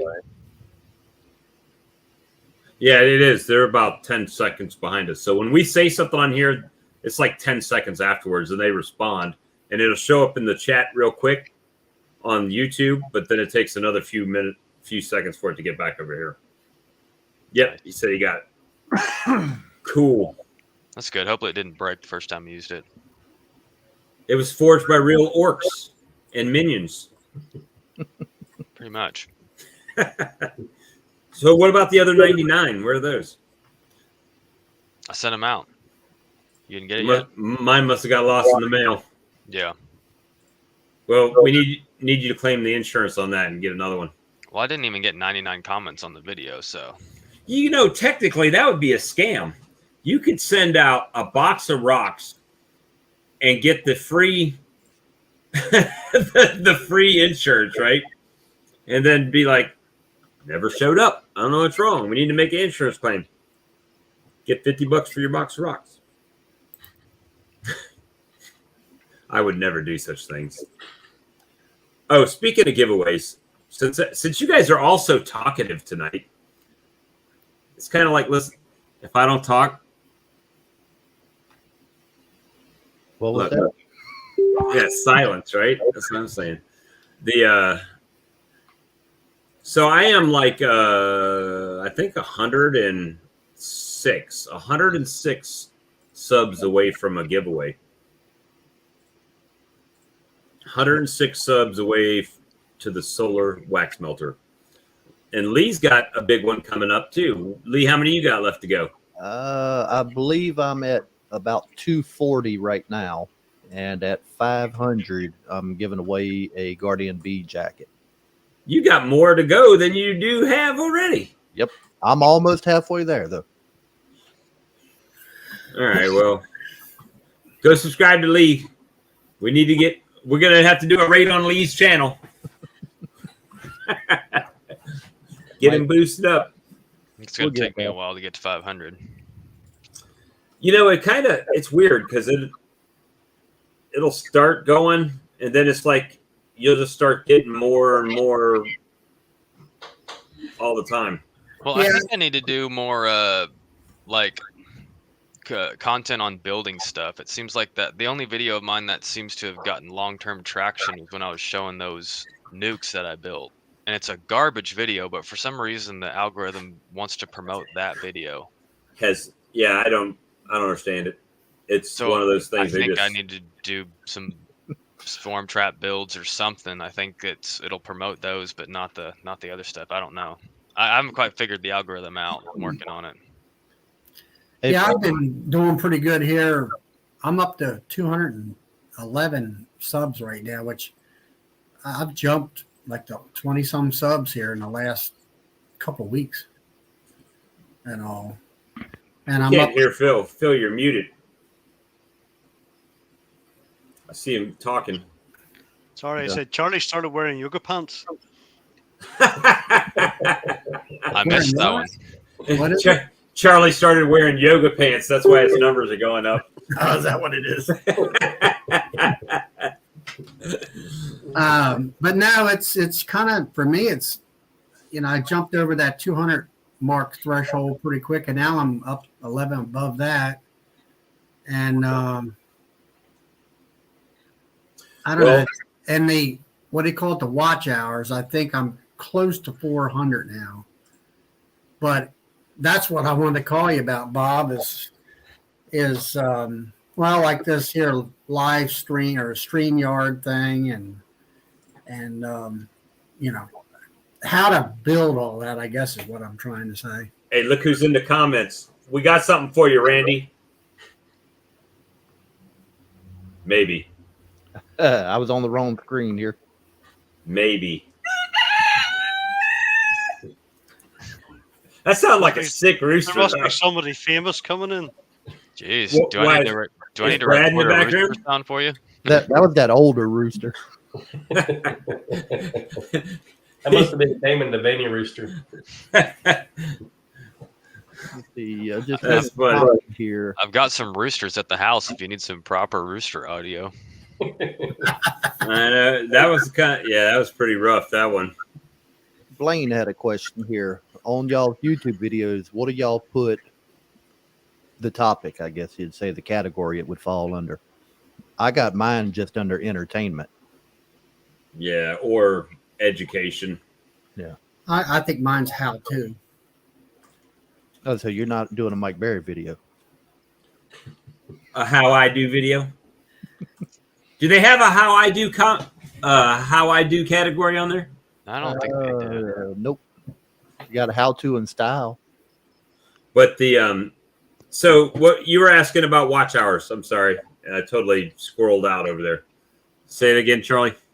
Yeah, that's correct. I was looking at the amount of subs and then I'm looking at these watch hours. It kept saying 250 watch hours, and then you go into the analytics. Finally, it's like 399 right now, and it's like, okay. One of my chats that I go to here locally or semi locally, they're switching nights, and a friend of mine, actually, she was on here, Nancy. We had been talking about something like what we're doing here, right? You know, where it's not so much for the beginner beekeeper, but for the have an area for intermediate and advanced guy that really want to talk, you know, talk bees and talk about, like, I've been grafting, you know, and where I cut them shoulders off of those frames and did it work and you know, things like that, and all that kind of stuff. The yeah, that would be good if the main thing is, I think when you're new and you're starting out, we have a habit, and I do it too sometimes, as Phil will point out. Thanks, James. That when you put it out there on a just post a video, right? Just upload it, post it, it's posted, done. Okay, so that makes its way through the algorithm, whatever, and someone will see it eventually. With the premiere, if you schedule a premiere, you're notifying your people 30 minutes before the video post that, hey, you got a video coming up. And then when that video, when it launches, you need to be sitting at your computer at your own premiere.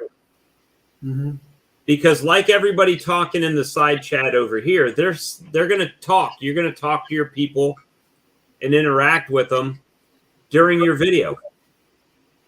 And what's that doing? That's stopping people from coming in for 30 seconds and leaving because they're having a conversation with you. So now, stay the whole time. Yeah, instead of what? Do you put a premiere notice out several days ahead of time? Some people do. I don't schedule mine that far in advance just because I don't, you know, unless they click the little button, you know. I usually have, typically between a Tuesday night and the weekend, I could have 12 videos I've put out or 12 live streams I've done in the meanwhile. And the thing is that while people are like, well, you're not putting out enough videos, you're doing lives. Well, guess what? People are on my lives. They're sitting there and talking to me and talking to each other, which equates to watch hours. So watch hours and interaction with the video. Yeah, so that's pretty important. I mean, if you do a premiere, especially when you're new, yeah. When I say new, you're not a new beekeeper, but new to YouTube, right?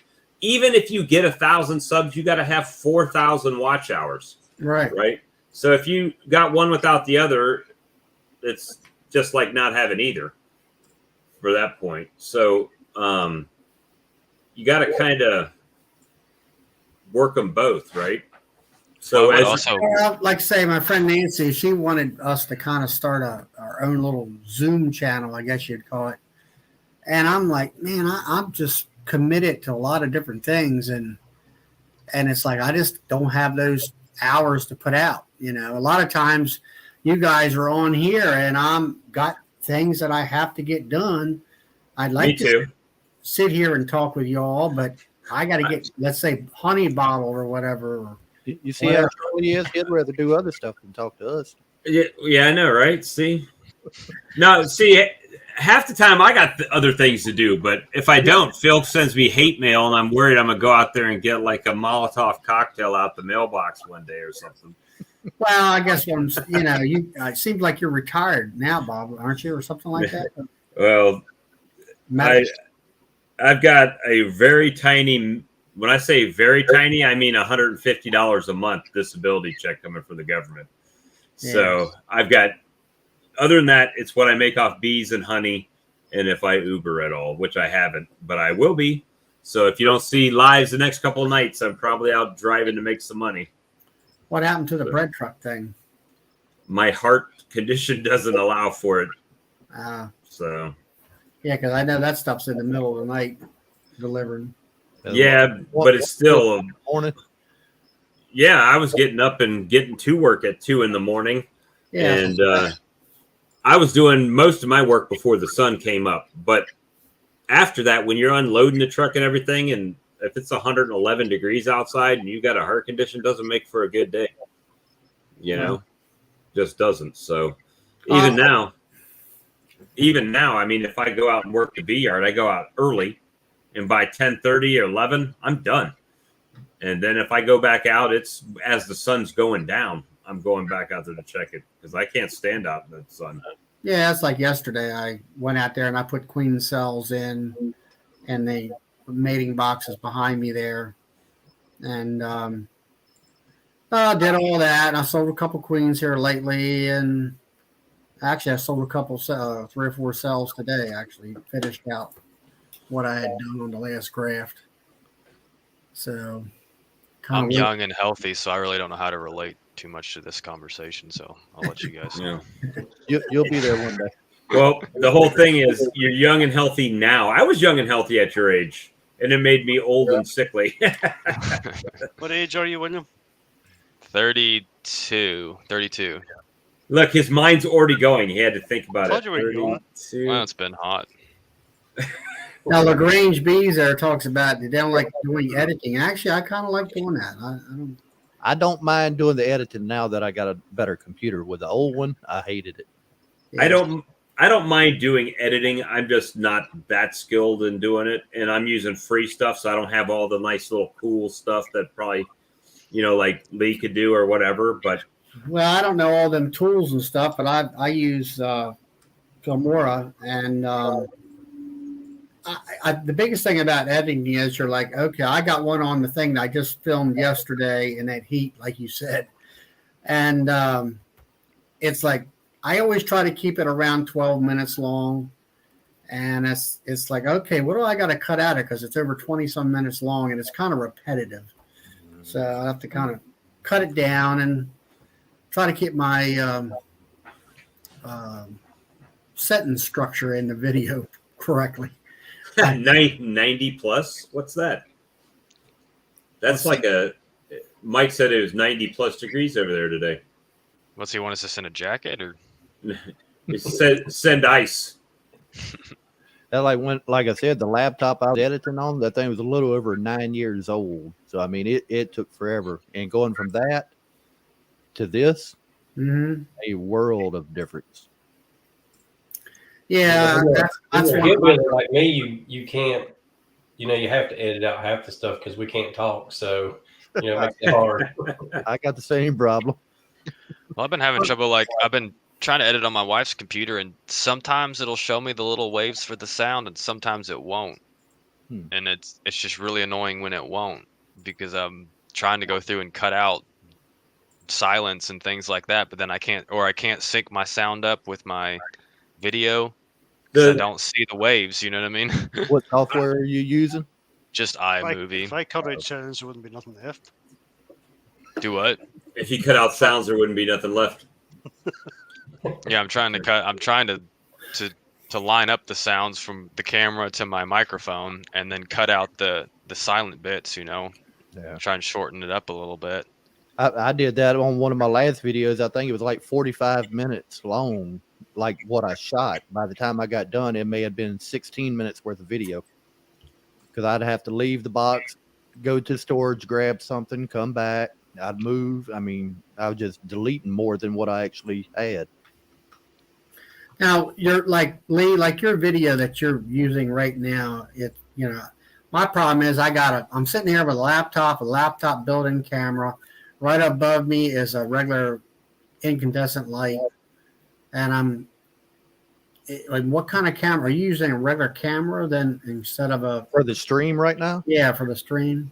just a regular webcam. $50 webcam, $150 webcam. Okay. I think it was $69, $79 for this one. Which one you got? You got I've got the Logitech 920C or something. Basically, C920. it's the same thing, but it's the off-brand one. It's the Nexico 920. I'm gonna bring this up. It's a 1080p camera. You'll have to excuse the mess because I'm about to redo all my wiring and build a new desk. But this is basically my setup for right now. Oh my god, it's disgusting. It is.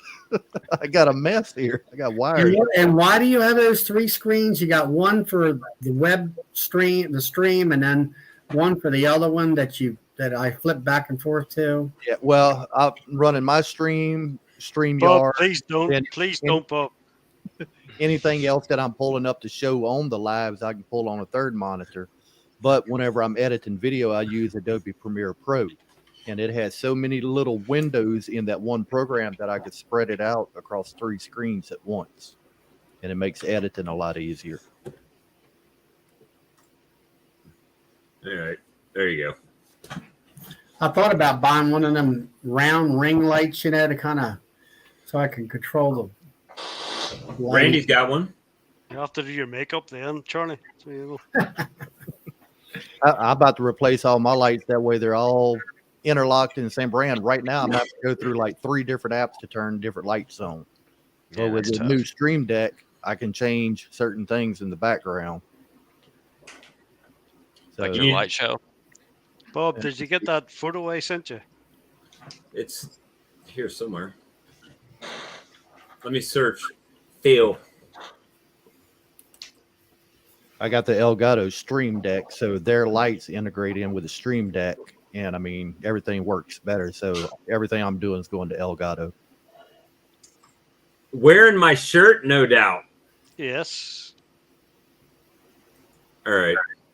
There, you just earned some screen time for that. Check this out, guys.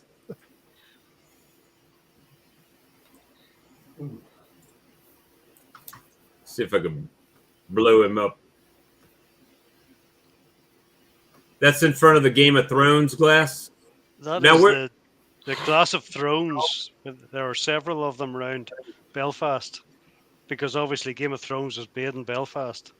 Yeah. That is beside the Titanic quarter, where the Titanic was built. So you're saying hopefully it's built better than Titanic was. That's nice. Now, that's in your town there or no? No, well, that's in Belfast. That's it's about 80 miles from me, but I was up. My 2 boys are in university in Belfast. Now, how far away is that? It's about 80 miles from Fermanagh. But he had my shirt on. That's what sets the whole thing off. Yes, Game of Thrones beside Glass of Thrones.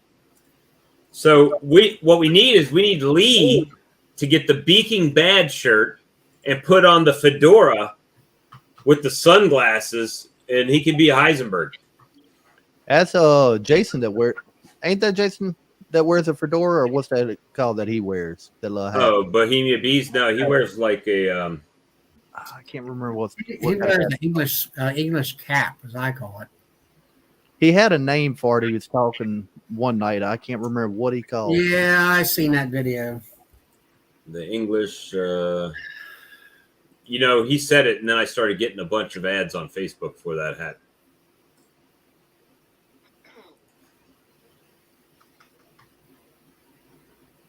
What time is it over there in Ireland right now? Gosh, it's got to be like 3 a.m. I think it's 2:48 or 3:48. Hey, guess who just He ordered took his a? headset off and he's trying to talk. You don't have his headset on. I can't remember if he's 6 hours or 7 hours ahead of us. Or he might be talking to somebody else. I Guess think who? he's talking to his wife. Guess who just ordered a quart of my honey with the comb in it? Scott know. Derrick. Scott Derrick from Blythewood Bee Company. That's what I was gonna guess. That was on the top of your head. That was Yeah, that's what I was gonna guess. You just said it too fast. I said it. I didn't give you enough time. I got you. You're starting to lose your faculties getting older. Tip of my tongue. And not as quick as I used to be. I used to be pretty sharp on my feet, but not anymore. Lee would have to shave his head bald, make it more realistic. Nope. I've had the Why not? bottom of it shaved, but never the top. Be Freddie Mercury. Leave the mustache, Freddie Mercury. Yeah, definitely. I've got that on a couple of my videos, especially when I didn't have the goatee. A Boston Scally. Yeah. I've got a Kango like that, but it's like no, actually I'm lying. It's not a Kango, it's made by Stetson. But it's like a winter cap because it's got the not felt, flannel on the inside of the hat, and it's corduroy navy blue. I like wearing them in the wintertime. Keeps my bald head warm. I don't think Dirt Rooster needs any of my honey. But he's obviously not watching the stream. When do you want it? See? Multitasking all the time. Yeah, I think, what is it? He's selling honey for Guardian or something? Who? Randy is. He had something on there about selling his honey and then somebody else's honey or something. I think he was sending some to Guardian or something like that. That's what it was. If you buy a suit, you get a bottle of honey or something like that. Well, maybe I'll get some whenever I hit 500 and buy a new suit for somebody. You just keep the honey. I'm already getting my second suit. Do I get 2 jars of honey? I don't think that's how it works. Randy said he's still here. Well, the real question is, why aren't you on the stream, sir? We got to have your Rooster intro music. We got a Ulster link. Scott man is still here. And we know if you come in that Brad's coming. I was about to say, if he comes in, Brad's coming too. I haven't seen Brad comment in a while, so you might have. Brad's ditched us already. just fuming, Bob, because you put a live out during his premiere. Did I? Yeah.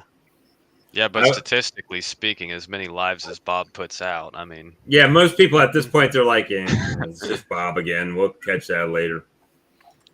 So that's one of the reasons why I've kind of cut down on him a little bit, because then it might be, oh, well, hey, wait a minute, Bob's going live. Let's check that out. Instead of, oh, Bob's going live. Please don't cut down. Don't cut down. We love them. Phil going to go into withdrawals if we don't do more lives for him. Let me see. That's the comment I got from him the other day. He was going into withdrawals. I was surprised you guys weren't on Sunday night. I was phoning 911 for you, Bob. So, Sunday night, Lee had, a couple things happened. First of all, Lee had his cutout that he was in the middle of doing. And the second thing was I was out in the heat all day long trying to sell honey. And I came inside around 4:30 and laid down. And I woke up at like 8:45. So it was already 45 minutes past the live time. And it was like, guess we ain't doing a live tonight.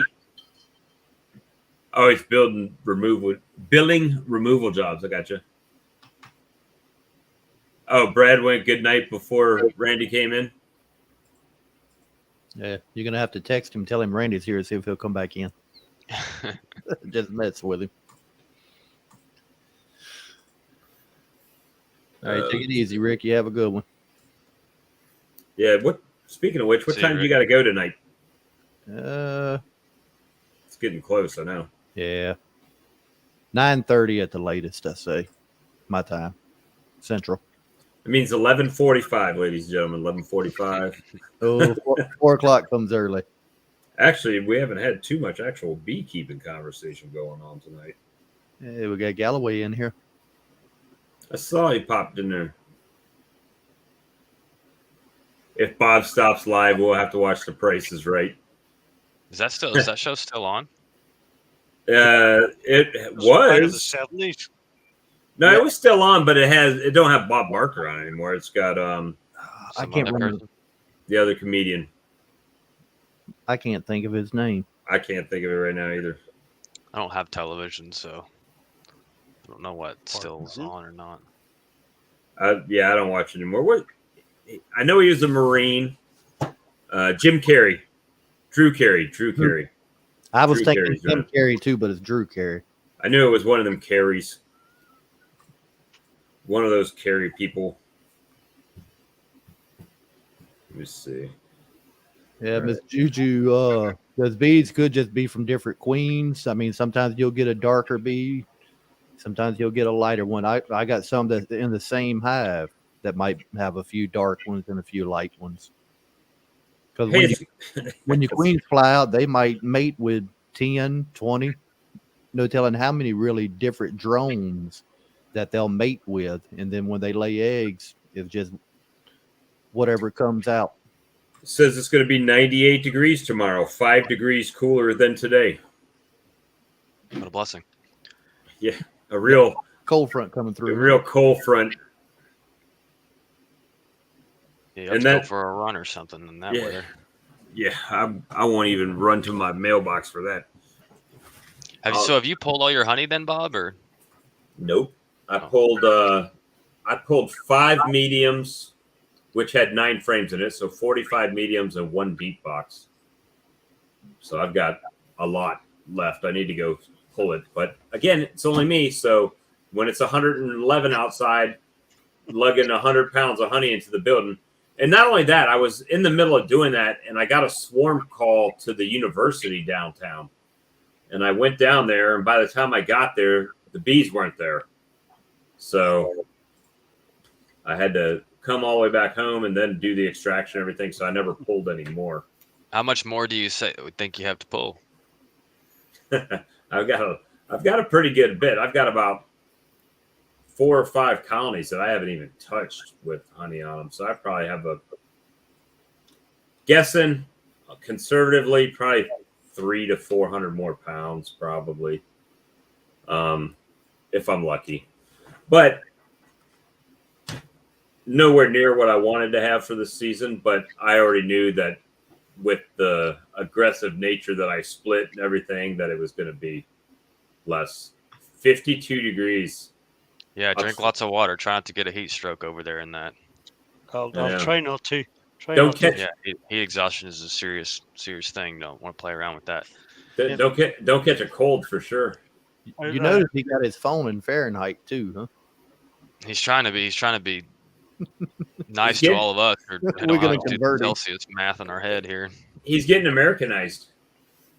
Yeah. He's trying to get ready to come over for the Hive Life conference. He doesn't want to have to.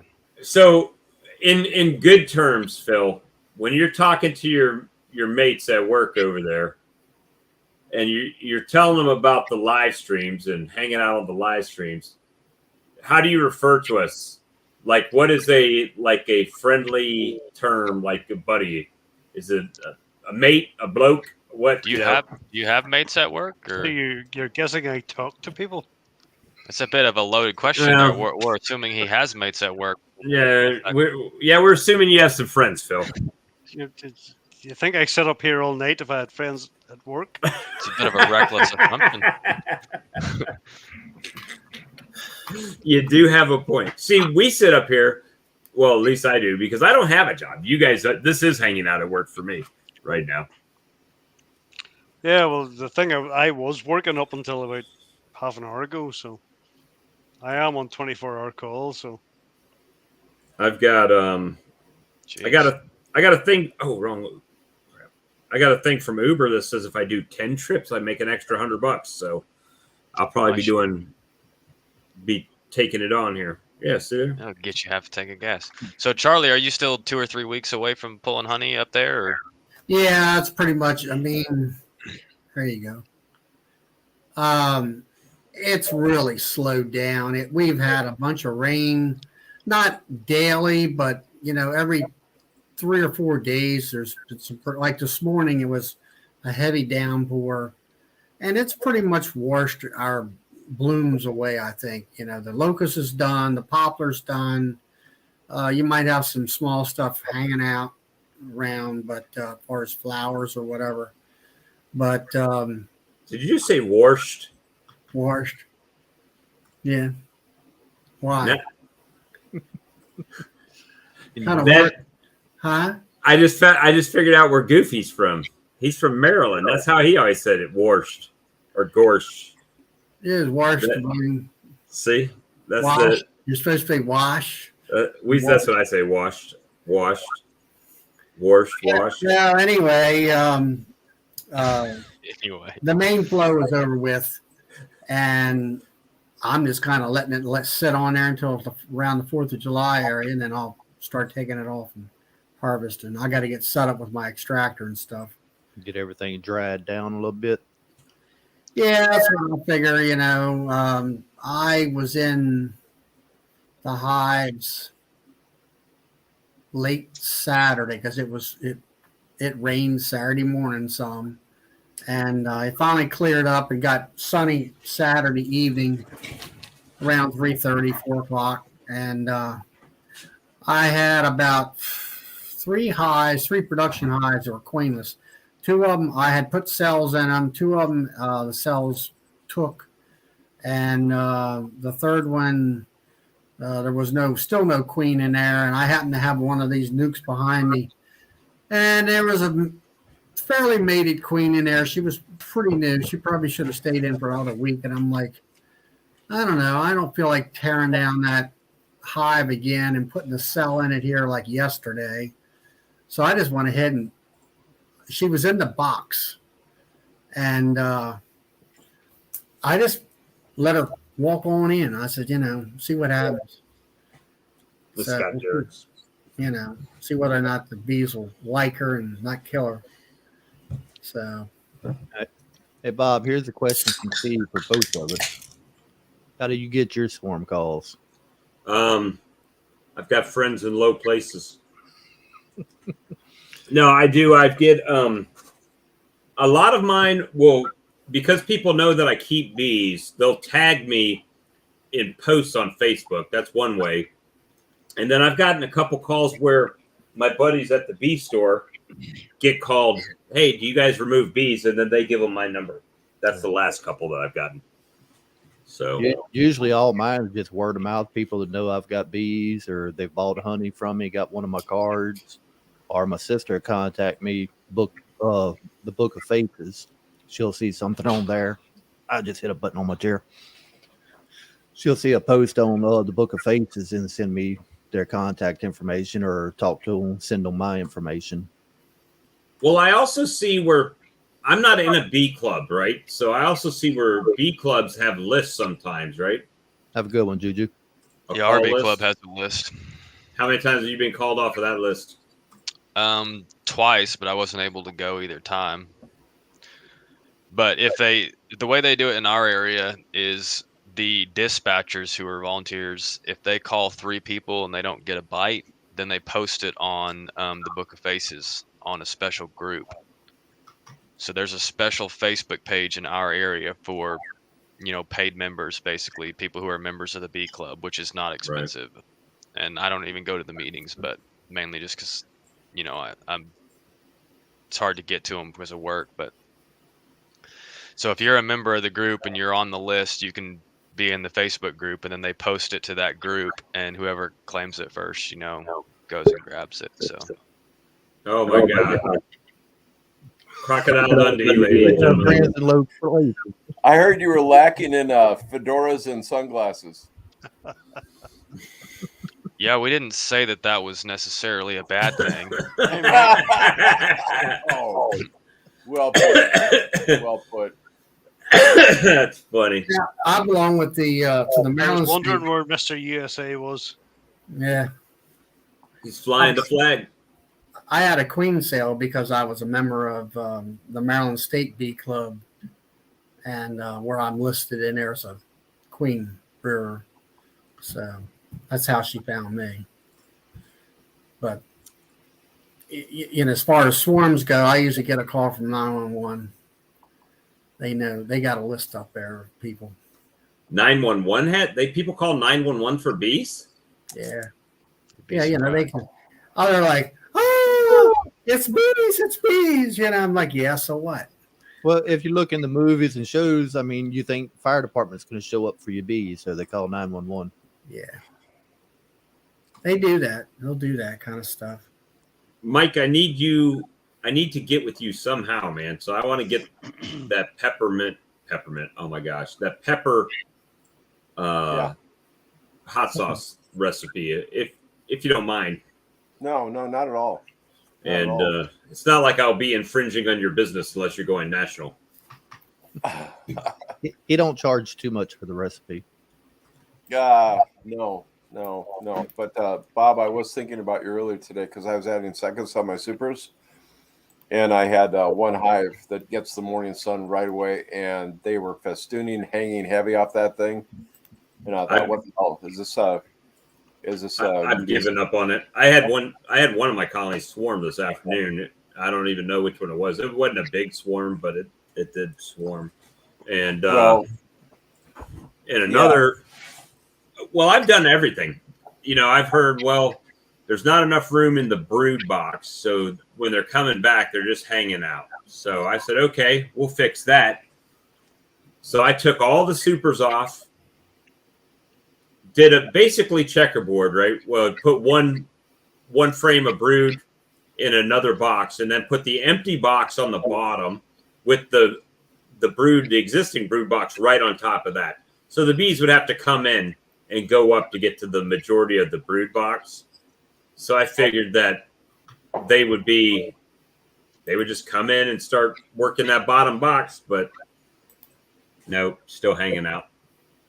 Well, not as bad as they were, but they are still hanging out. Yeah. So I actually managed to shoot a workable video today. Now all I have to do is put it together because y'all know my videos are shit. But what I found out was that Join the club, Mike. Oh man, it's Phil. I was going to your detailed narration, but I really appreciate that. If you ever watch any of Phil's videos, put closed caption on and watch what happens. No, but they were. Buster Keating is my mentor. Oh yeah, him and Harold Lloyd, absolutely. No, they were just nurse bees, and it was just warm in the box. That's all it was. And I opened it up. I just had the bottom super on. It's a new hive. Go to tip it back. Don't see a single swarm cell on it, and put a second super on it. But I just went and scooped them all up, with my hand, basically. Right.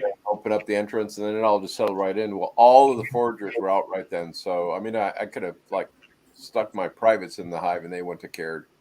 It was just so incredibly gentle, but it was amazing to see how they just settled down. It's got nothing to do with you, or whatnot. I just thought it was kind of funny because I did think that they were swarming at first, Bob.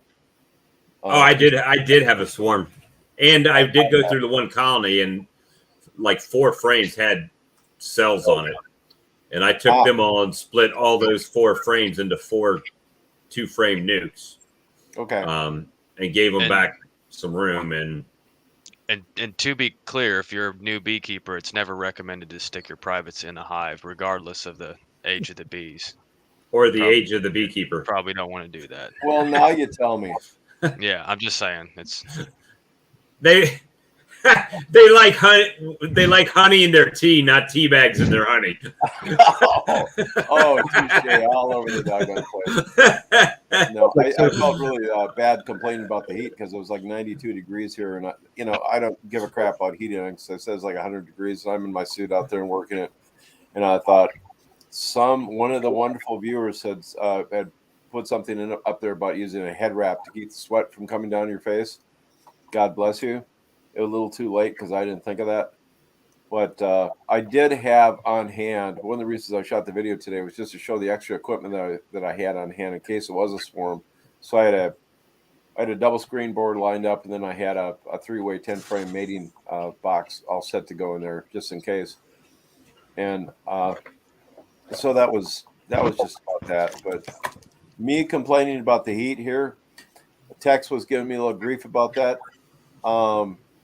But it's, to me, 94, 98, something like that. It's kind of like 35 below to you guys. So I apologize for anything going on there. So anyway, think of how your bees are feeling. They're not used to it either. Lee, I might have to break down and get one of those things. So I appreciate you showing that up. So see that. Anyways, did I miss anything exciting? I saw there was one other person on beforehand. Here comes the link. What? Link is coming. Of course it is. There it is. There we go. Our librarian is just right on top of it. It works good. Like sticking their privates in the beehive sounds. Or Hey, not hole. I would have to do that for members only. Anybody that's subscribed to my channel. when I hit 100 subscribers, I'll stick my privates in the beehive. Oh no. Oh my gosh. Good way to get it swelled up. James Knowles like that is badass. What? Not my comment or Lee's fan? Who the hell knows? And I'll say, Charlie, it looks like you had some pretty good excitement at the mill there. Yeah, I shot that here and finally got it up. And Film star Charlie. yeah, well, Was that Honda or Toyota or what was Toyota. it was That? It Toyota, was Toyota? Okay. Toyota Tundra. Yeah. I tell you what. They did that commercial 2 years ago and never used it when the COVID came along. And then they redid it because of the new vehicles, new 2020 vehicles. But they had three vehicles 2 years ago. This time they only had that one because they could barely get that one because everybody wants the vehicles, vehicles. Okay. Yeah, it tell looks you. like they had a pretty good catering thing going on there too. But if that many people showed up at my work all wearing masks, I'd be calling the police or getting my gun. The freaking Hollywood There people. was at least 50 some people there, and the food was okay. I mean, nothing. I was just surprised that they actually did all that stuff. That's just the food you get. Yeah, If you're on a movie, they go all out on the movie. They can order whatever they want. No, I had a friend of mine that set those things up, so it was just kind of fun to see there. But I'll tell you what, we're supposed to get your heat. We're supposed to be in like the mid 90s here starting on Sunday or something like that. And I'm going to shave my head. I don't know how the hell you guys deal with it. I really don't. God bless you. And especially you two. You three guys on top there, y'all got beards. I'll be shaving my legs trying to stay cooler. Generally, I'm sitting in a crane, though. We've got what? at noon today, it was like a heat index of 111. I think we hit 107, 108 that I had today. Sorry, at 2 o'clock, 111. See, this is normally what I look like at work. I sit on my butt. Yeah, but you got that glass all around you. Have you got AC in that cab, or is there a fan on it, or AC and fan? Oh, thank goodness. Okay, I'm so glad to hear that. What kind of crane are you operating? A track crane or That was a rough crane. Truck crane? Yeah, that one's 130 ton. But generally, I'm in a crawler crane. Really? Wow. Most of the crawler cranes that I run usually is either a Manawak 2250 or a 14,000. How much stick you got sticking out? On the 2250, I had 295 foot. What? Wow. Okay. That's impressive. That's a hell of a torque load there. Touch somebody. 50 in northern Idaho today. So the other thing that I thought was kind of interesting, guys, is I was out there and I had to double check the time. I was out there at 12:30, and I got stung once on the back of my hand. I'm not certain what happened. I might have pinched it, but I didn't need to wear a bee suit. All the foragers were out. I mean, I go to open up the hive boxes. None of them even like acknowledged I was there. Just all the nurse bees were in place, except for the one hive that was queenless. And yeah, that's I'll cut them some slack. So, Bob, how much honey did you sell when you were sitting out there in the heat, brother? Not enough to warrant sitting out in the heat. About $150 worth. Good. Good. But when you got $2,000 worth of honey in the back of your truck and sell 150, don't know how to act about that. I thought for sure I'd sell more, but then again, everybody's got honey right now. All beekeepers are pulling honey. Oh, okay. So you got that going on. Well, what did Franklin say? Ben Franklin, a penny saved is a penny earned. So, well, I've done a couple things though. I did apply for my skate card, my South Carolina agriculture tax exemption card. oh, okay. So I should be getting that in the mail, which allows me to get tax-free agriculture supplies, right? So sugar, whatever. Oh, right. All that okay. stuff. I shouldn't have to pay taxes on bee equipment anymore. Okay, So good. all of that should be tax exempt. And I also talked to the state farmers market about getting coming out there. So Good. trying to make a few moves. Do y'all states have the honeybee license plates? Ours don't. Mine don't. We do here in Louisiana.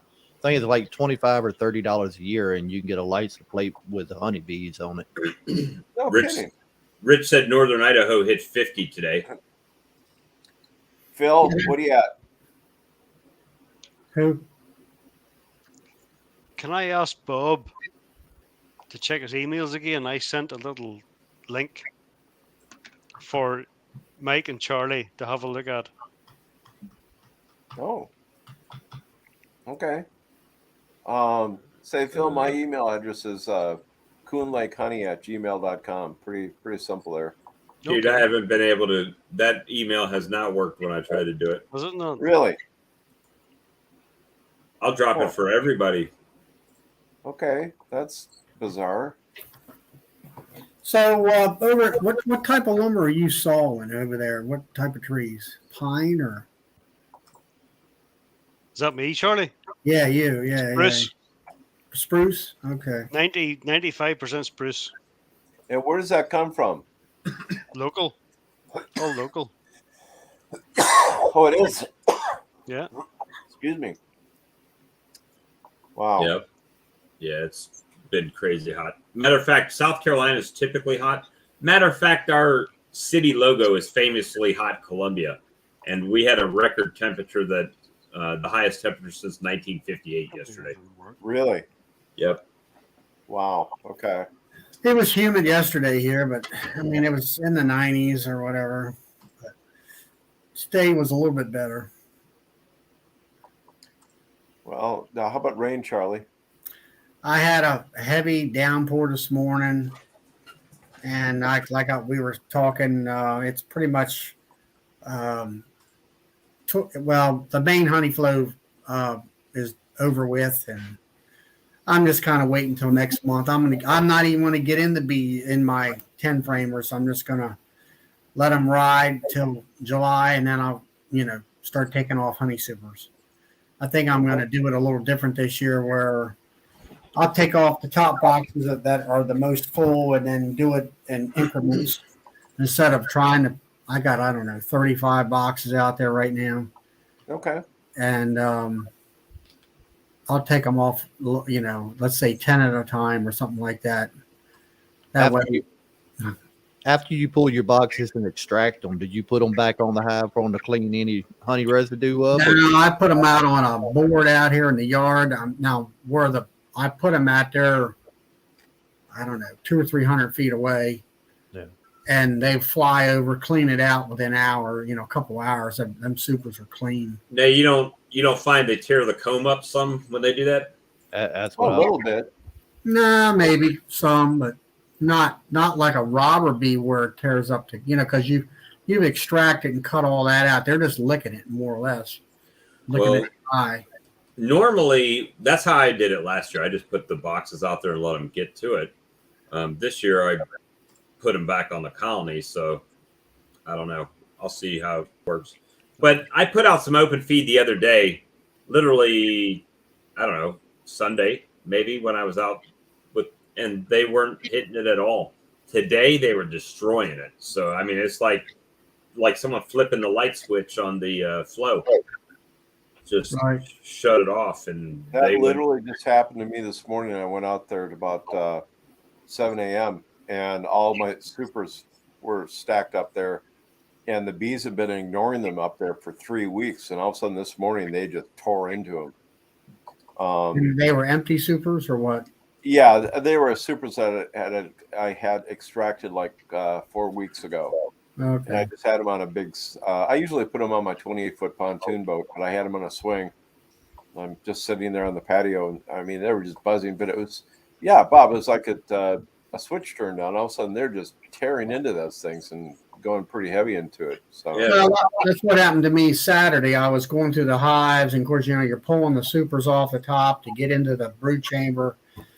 And by, I guess it was close to 7 o'clock or better, and the sun's starting to go down a little bit, and you could tell they were getting into a robbing frenzy. And I'm like, okay, it's time to put it all back together and just walk away. Okay. And all. Now, like today, I went out there to did a ending video, and I won't say they were bearding. They were up on the face of the hive, like washboarding. Sort of like washboarding, they were. You could see all the bees were individual, like they're all lined up for a line dancing, or something. Right. And they were just there, I don't think they weren't going up and down that I really took notice. But I'm like, okay, I'm just going to leave them alone. I'm done with them. And I went back out there this evening, and I had two framers that needed some bees to build the population back up. So I shook some bees in. And, and then I dropped cells the day before.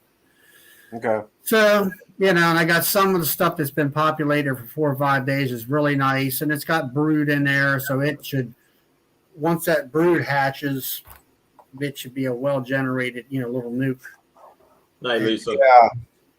So that was a dilemma here because most of the new hives I have, I've got anywhere from 3 to 6 frames of bees, and I don't really want to add seconds on right now. We get the cooler weather here. You can see a higher incidence of chalk brood or fall brood, but we're supposed to have the heat up. My hive boxes are insulated, but I wanted them to get up there because we are thinking that we're going to have some kind of flow starting. We're about a week to 3 weeks behind, depending upon how you look at it. So instead of our flow starting like on June 1st, we're probably looking at maybe the middle of June or end of June. And I just wanted her to get up and lay as much up there as she could, just to get the forager force up before I dropped them down to the single box. So that's our time schedule here. It's just, it's just crazy, but it's what it is. There's nothing certain in any type of agriculture. So I even had the stainless steel trays from my uncapping tank set out there. They weren't touching it. Not at all. And so today, there must be a flow on then. Well, it was, and then it just shut off. I mean, literally, like one day to the next. Yeah, that's just what I saw here too. Just like click. Well, the last 3 weeks it's been raining here off and on, and like 1 week it rained, I think 2 weeks ago, just not every day, but let's say 4 to 5 days out of the week. Yeah. and that just pretty much fixed everything here as far as any main nectar flow. The following week it didn't rain as much, had some better flying days, and the last super that I had put on, they started filling about half of it. Okay. And I checked them Saturday, and they really haven't done much anything since then. So, and I've looked at some of the brood, and it's like, she's got plenty of weeks. The next several weeks, I don't have to get in there and disturb them. Oh. Good night, Sharon. Thanks for stopping by. So. Good night. Mike, what was your email address again? Coon Lake Honey.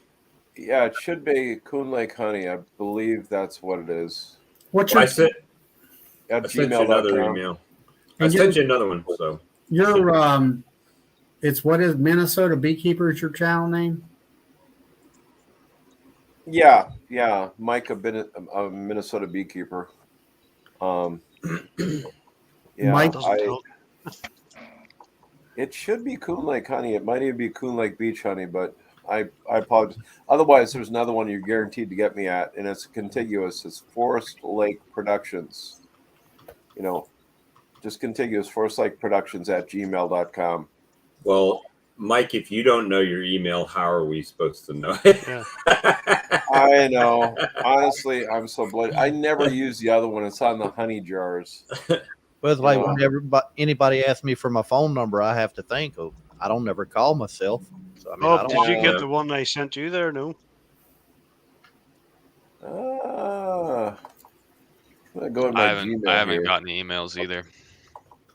Okay.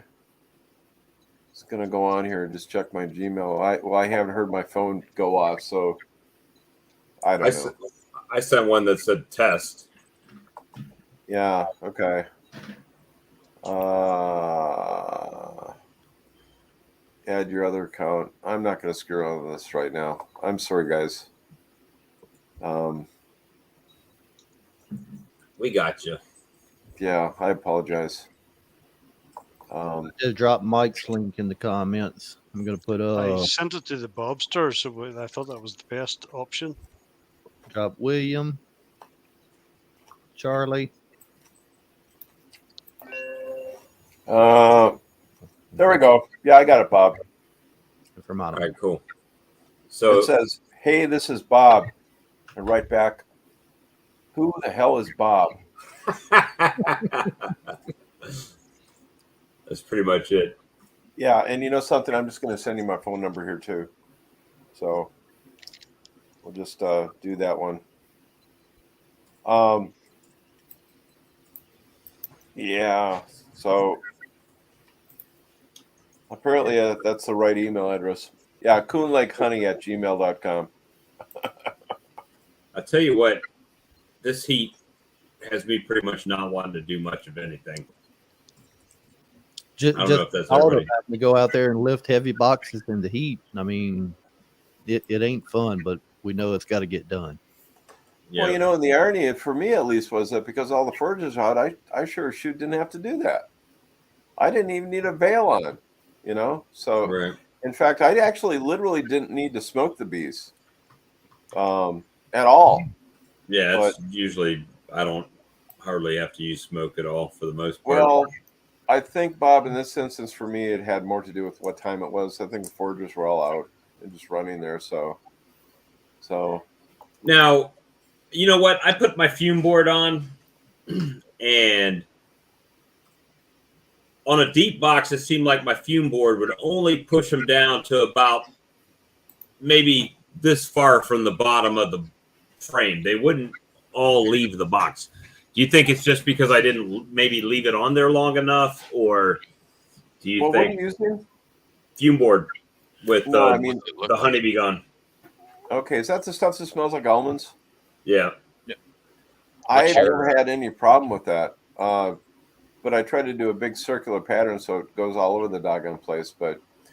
And if I remember right, so I use Bee Escapes now, but if I remember right, it was kind of heat sensitive. So the hotter it was, the faster it works. So I don't have an answer for you. You might have brood up there, and if you have got brood up there or any eggs, they're not going to abandon it. Well, that's what I use. a fume board, and you'll get 95% of the bees out of there. Oh, But thank you you. got to flip it Yeah. up, get your a leaf blower out there and blow the suckers out of there. Yeah, I did that too. They were hanging on for dear life though. Yeah. They were trying to stay. The only thing about doing that is just, make sure you don't have the queen up in the honey super. So I had that happen once. They just would not get out of this one. And luckily it was a hot queen that I was gonna pinch anyways, but so just a little side there. So anyways. And Phil, I see you put out a video about your flow hive today or something. Yeah. Silent movie. You put out a silent movie. Buster Keating movie.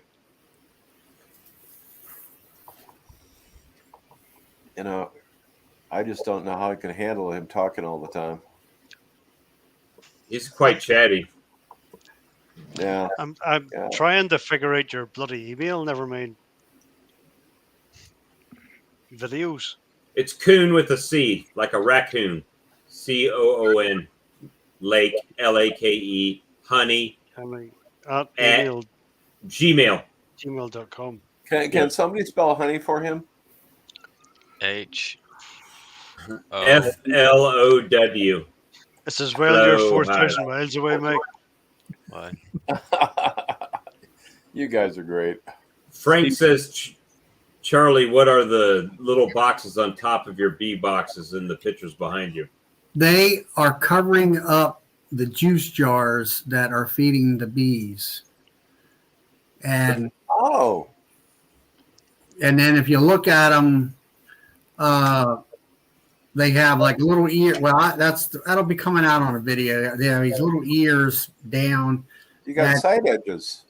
Yeah, the little if you'll see on that one, let's see. Yeah, no, it's a green one, just over your left shoulder. And the purple one. Let me get over here. It holds the lid on, and it also it goes down on the side of the box, and it holds that cover on. So I switched from the Gatorade bottle to just a little pint jar, and I bought those feeder lids, and I don't know where you find these a lot. They're hard to find. The ones that have the little small circle about the size of a quarter of holes instead of the ones around the outer perimeter that they always put on. That way they fit right over that 1.5-inch hole that I bored in there. And then you put those boxes on top. It keeps them out of direct sunlight, and then that alleviates the fluctuation in the vacuum, so it doesn't, soak the bees inside the box. Now, do you have those vented in some way so the box itself isn't heating up? Now, the box, those 2-frame mating boxes, there's 2-inch holes in the bottom. Okay. With hardware cloth. And then, of course, the front entrance is 3/4 of an inch wide, and it's about 3/8 long. And then, if you bring it back up again, Lee, on the front, you see the little brown wooden. These are my doors. I had problems with robbing at one time. When I fill them boxes, those little doors, all it is just a piece of wood, and I kind of made a curvature down there and put a screw in there, and they just flip over, close the door up. I can populate them boxes. You keep them populated for, let's say, 4 days with the bees in there, and they lose their memory and they'll stay in them boxes most of the time. So you've got the same front doors as I've got in my 10 nukes in back. So that's interesting. I came up with them little blocks. They're just a little piece of wood, and I rounded one of the corners off on the sander. Yeah. Made one that it kind of fit, and then and I bored a hole in there, and I put, of course, a wooden screw through it. Yeah. And I was like, okay, I'm trying to get this thing, each one of them to be kind of uniform. And what I came up with is I found a piece of cardboard off of I think it was like a safety glass or safety glasses box, the lid, and I think I double folded that piece of cardboard that was used as a gauge for that thing to sit above the the ledge, and then I just drilled the hole or screwed the thing in there. And it worked. It was, and it had the right angle as far as that corner being rounded off. So then I just made a bunch of them and traced that angle and ground it and then bored the hole in there. And that way I can close that hive up and they can't get out and robbers can't get in. And one of the things I mentioned in this next video is that I happen to know a Man Lake dealer. So I got some Pro Suite at a pretty good price. And like Bob was talking about, going out there and feeding it out with sugar water, because if you do it during the day, they're going to rob them bees out and they're going to kill them little hives. The robber bees will. So if you put Pro Suite in there, Pro Suite, sugar water, bees can smell it. And the Pro Suite, because the way it's made, they don't seem to smell that. You can put Pro Suite on there, and they will not. That's pretty much what I have for a door. Yeah, that's what I got on in front of my nukes too. I just had a quick idea, open Photoshop and done that. Yeah, I come up with that. I just freehanded it, and then I said, okay, it works, and figured out how to gauge the rounded part with that piece of cardboard as a gauge to just enough to bring it up off the wood so it would spin. And so anyway, the Pro Suite, the bees won't smell that, so that cuts out the robbing problem, because those little hives are right behind my 10-frame hives. I've got it all, my nukes, my 10 frames, my 2 frames, they're all at the same place. They shouldn't be, but I just kind of like it there that way. So have any of you guys ever made just simple robber screens for your nukes using like number 8 hardware cloth? Yes. I've never fooled with that. Yeah, I'm going to be making some. I have them for all my 10 frames, but Charlie, when I did splits that last year, the other hives they attacked them so ferociously that. But did you have sugar water on them? Oh yeah. Well, no, I didn't, Charlie. I didn't. But they just hit them so ferociously that I literally closed them all up, put them on the trunk on top of my trunk lid, and drove them like about 2 blocks away. And but I'm going to be making some of that, just the robber screens just for the nukes. Yeah. But I mean, like in July and August, we have a dearth here, and I will usually feed. I found to feed a little bit to them. Okay. The nukes might get I've got those licensed feeders which hold 3 quarts, so I'll feed those. I'll fill those twice, which is 1.5 gallons. Okay. And then the 10 framers, I've got the Man Lake 4-gallon jobs. I'll fill one side, which is 2 gallons. And that is it. Now, when I do that, I will do just like what Bob did. I'll go out there about a half an hour before the sun goes down. It's getting kind of twilight in a way. And I got a 40-gallon pump tank on the back of my truck, and I just pump off and fill all those. So you get them all at once. Feeders. Yeah. And do that so then everybody's in the house and they're not going to start that robbing frenzy. Yeah, okay. The catch is for me to make sure I don't give them more than they can eat overnight. Yeah. So after the first time, you'll learn real quick. Oh, that one's only taking half of a, quarter of a pint or whatever. And yeah, I mean, when it comes to the 2 framers, a pint is plenty. And you kind of, if you go in there and you see one of the frames pretty much full of either sugar water or nectar or whatever you want to call it, then that's when I quit feeding them. They got it in there. They don't need something coming from a bottle once they got it. You got to leave enough room for it to lay in too. Yeah, exactly. You want, let's say, a third filled up with liquid and then let her have someplace to lay. Well, I was kind of hoping by putting it on there, they would start drawing out that second empty frame that I put in there with them, right? Okay. Oh, so they started drawing out this year, when I populated those hives, I made sure that I had a partial cap brood frame with bees put in there. And then I looked for a nectar frame, an open nectar frame. So that way they had their nectar in there, I didn't have to feed them. And, unless, several weeks down the road, if they eat everything up. And now, Charlie, you said you little doors on the front of your little frames. You put those on with wooden screws, you said? Yeah, just a regular wood screw. Okay. Steve got a question for you here. Where do you find your wood screws? Not Wooden screws. That's what I was laughing at earlier, Charlie. All right. I wanted to see if you did cop. I got it. Yeah. Saying something I ran into today was that I wasn't really seeing that much pollen coming in the hives at all. So they were hitting my tube feeder with the pollen sub in it. were they?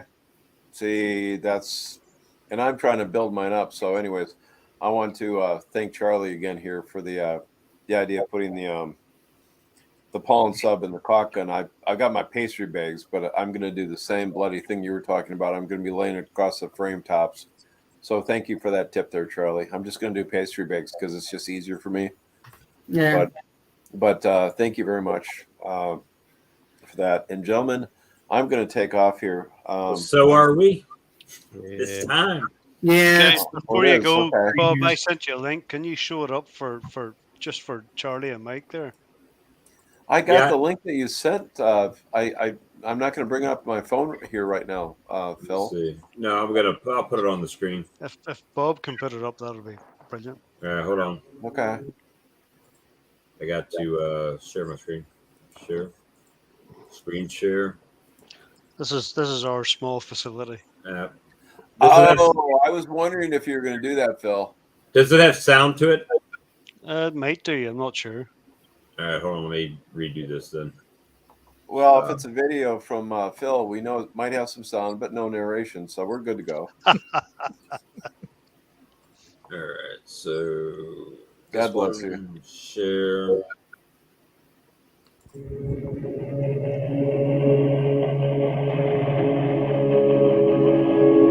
little bit of lumber there. Holy smokes. That's our smallest facility. What's your power source there? It's a lorry. Wow.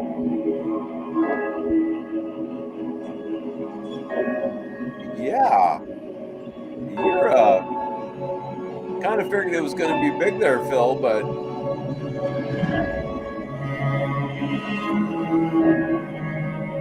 my goodness.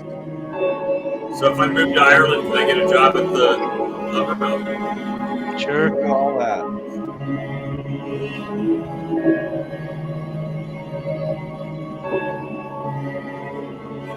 Is that where you work right there, that building? That's the being solo. Yeah. Right there's your sawdust hopper. Sawdust and chip, 2 bins.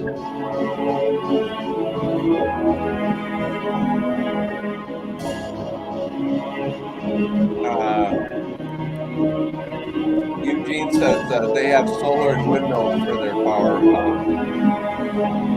That's our CHP plant and our 4 megawatt generator. Yeah. Now there's your slackers. That is okay. That's your generator. Yeah. Well, you end up with a lot of sawdust, a lot of fuel, right?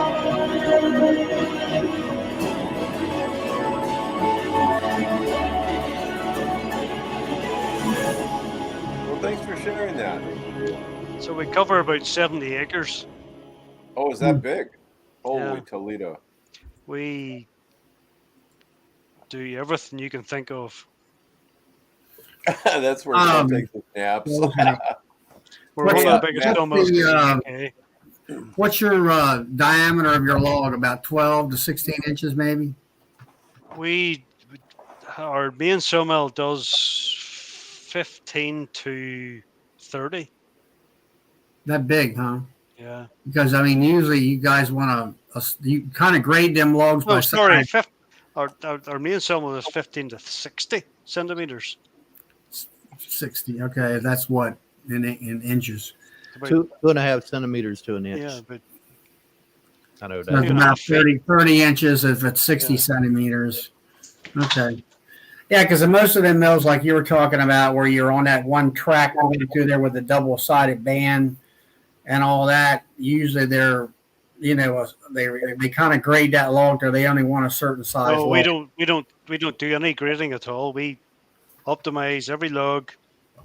Yeah. And then Move for every goes in log. and out, does all that. Yeah. Yeah, the wiring of it. Yeah, the laser wiring optimization. Yeah. And the Yeah, computer. there's Sorry one. for boring everybody else, but No, not at all. Not at all. I, On a funny note, Phil, the my friend Vince, who's got the mill over here, he actually set up a truck that ran on smoke. You'd have to start it with the gasoline, and you get a fire going in a bin, and it sucks the smoke off, and there's enough energy in there to burn it. And so that was a way he was generating some. It's before we went to this giant Detroit diesel thing. But yeah, if you got all those wood chips there, sawdust, man, let her go. Well, guys, y'all have a great night. And Matt and Sarah, they're southwest of the cities here, and they're saying they're bringing pollen in. It's amazing. There's such a difference between down there and up here. So just the way it goes. So, anyways, gentlemen, God bless. Those pollen feeders, if you have them out there and they don't need them, they're not going to hit them. Yeah. So, well, there's a difference between open feeding and getting it in with a little bit of sugar syrup and putting it on the frames. So, right. That's the other side of it there. So, Yeah. anyways, yeah. Good night, all, and you take care. And I hope you guys keep cool because I just don't want to deal with your stuff. Have a good one. Okay. Mike. 65 here tomorrow, Mike. 65. Not sure I can deal with it. He's got a heat wave. Okay. Might have to take the jacket off. Oh man. Okay. Take care, guys. Bye-bye. Well, it's About that 4:11 here, so I think I'm gonna bug out too. Yeah, I'm gonna go out after this and check to see if my swarm hit my box or not, or if it's still hanging in the tree. So might have a after party live coming from my phone here in a minute. So we'll see. There you go. Okay. I still got to eat dinner and get into bed myself. All right. guys. We'll see y'all next time. All right. All right, y'all. have a good one. Don't forget to leave comments on both our videos to enter the giveaway for next week. That's for the Blythewood Bee Company giveaway. That's right. All right. Y'all have a good night. Thank y'all. All right. Good night, guys. Bye, Billy. Good night, ya. Billy.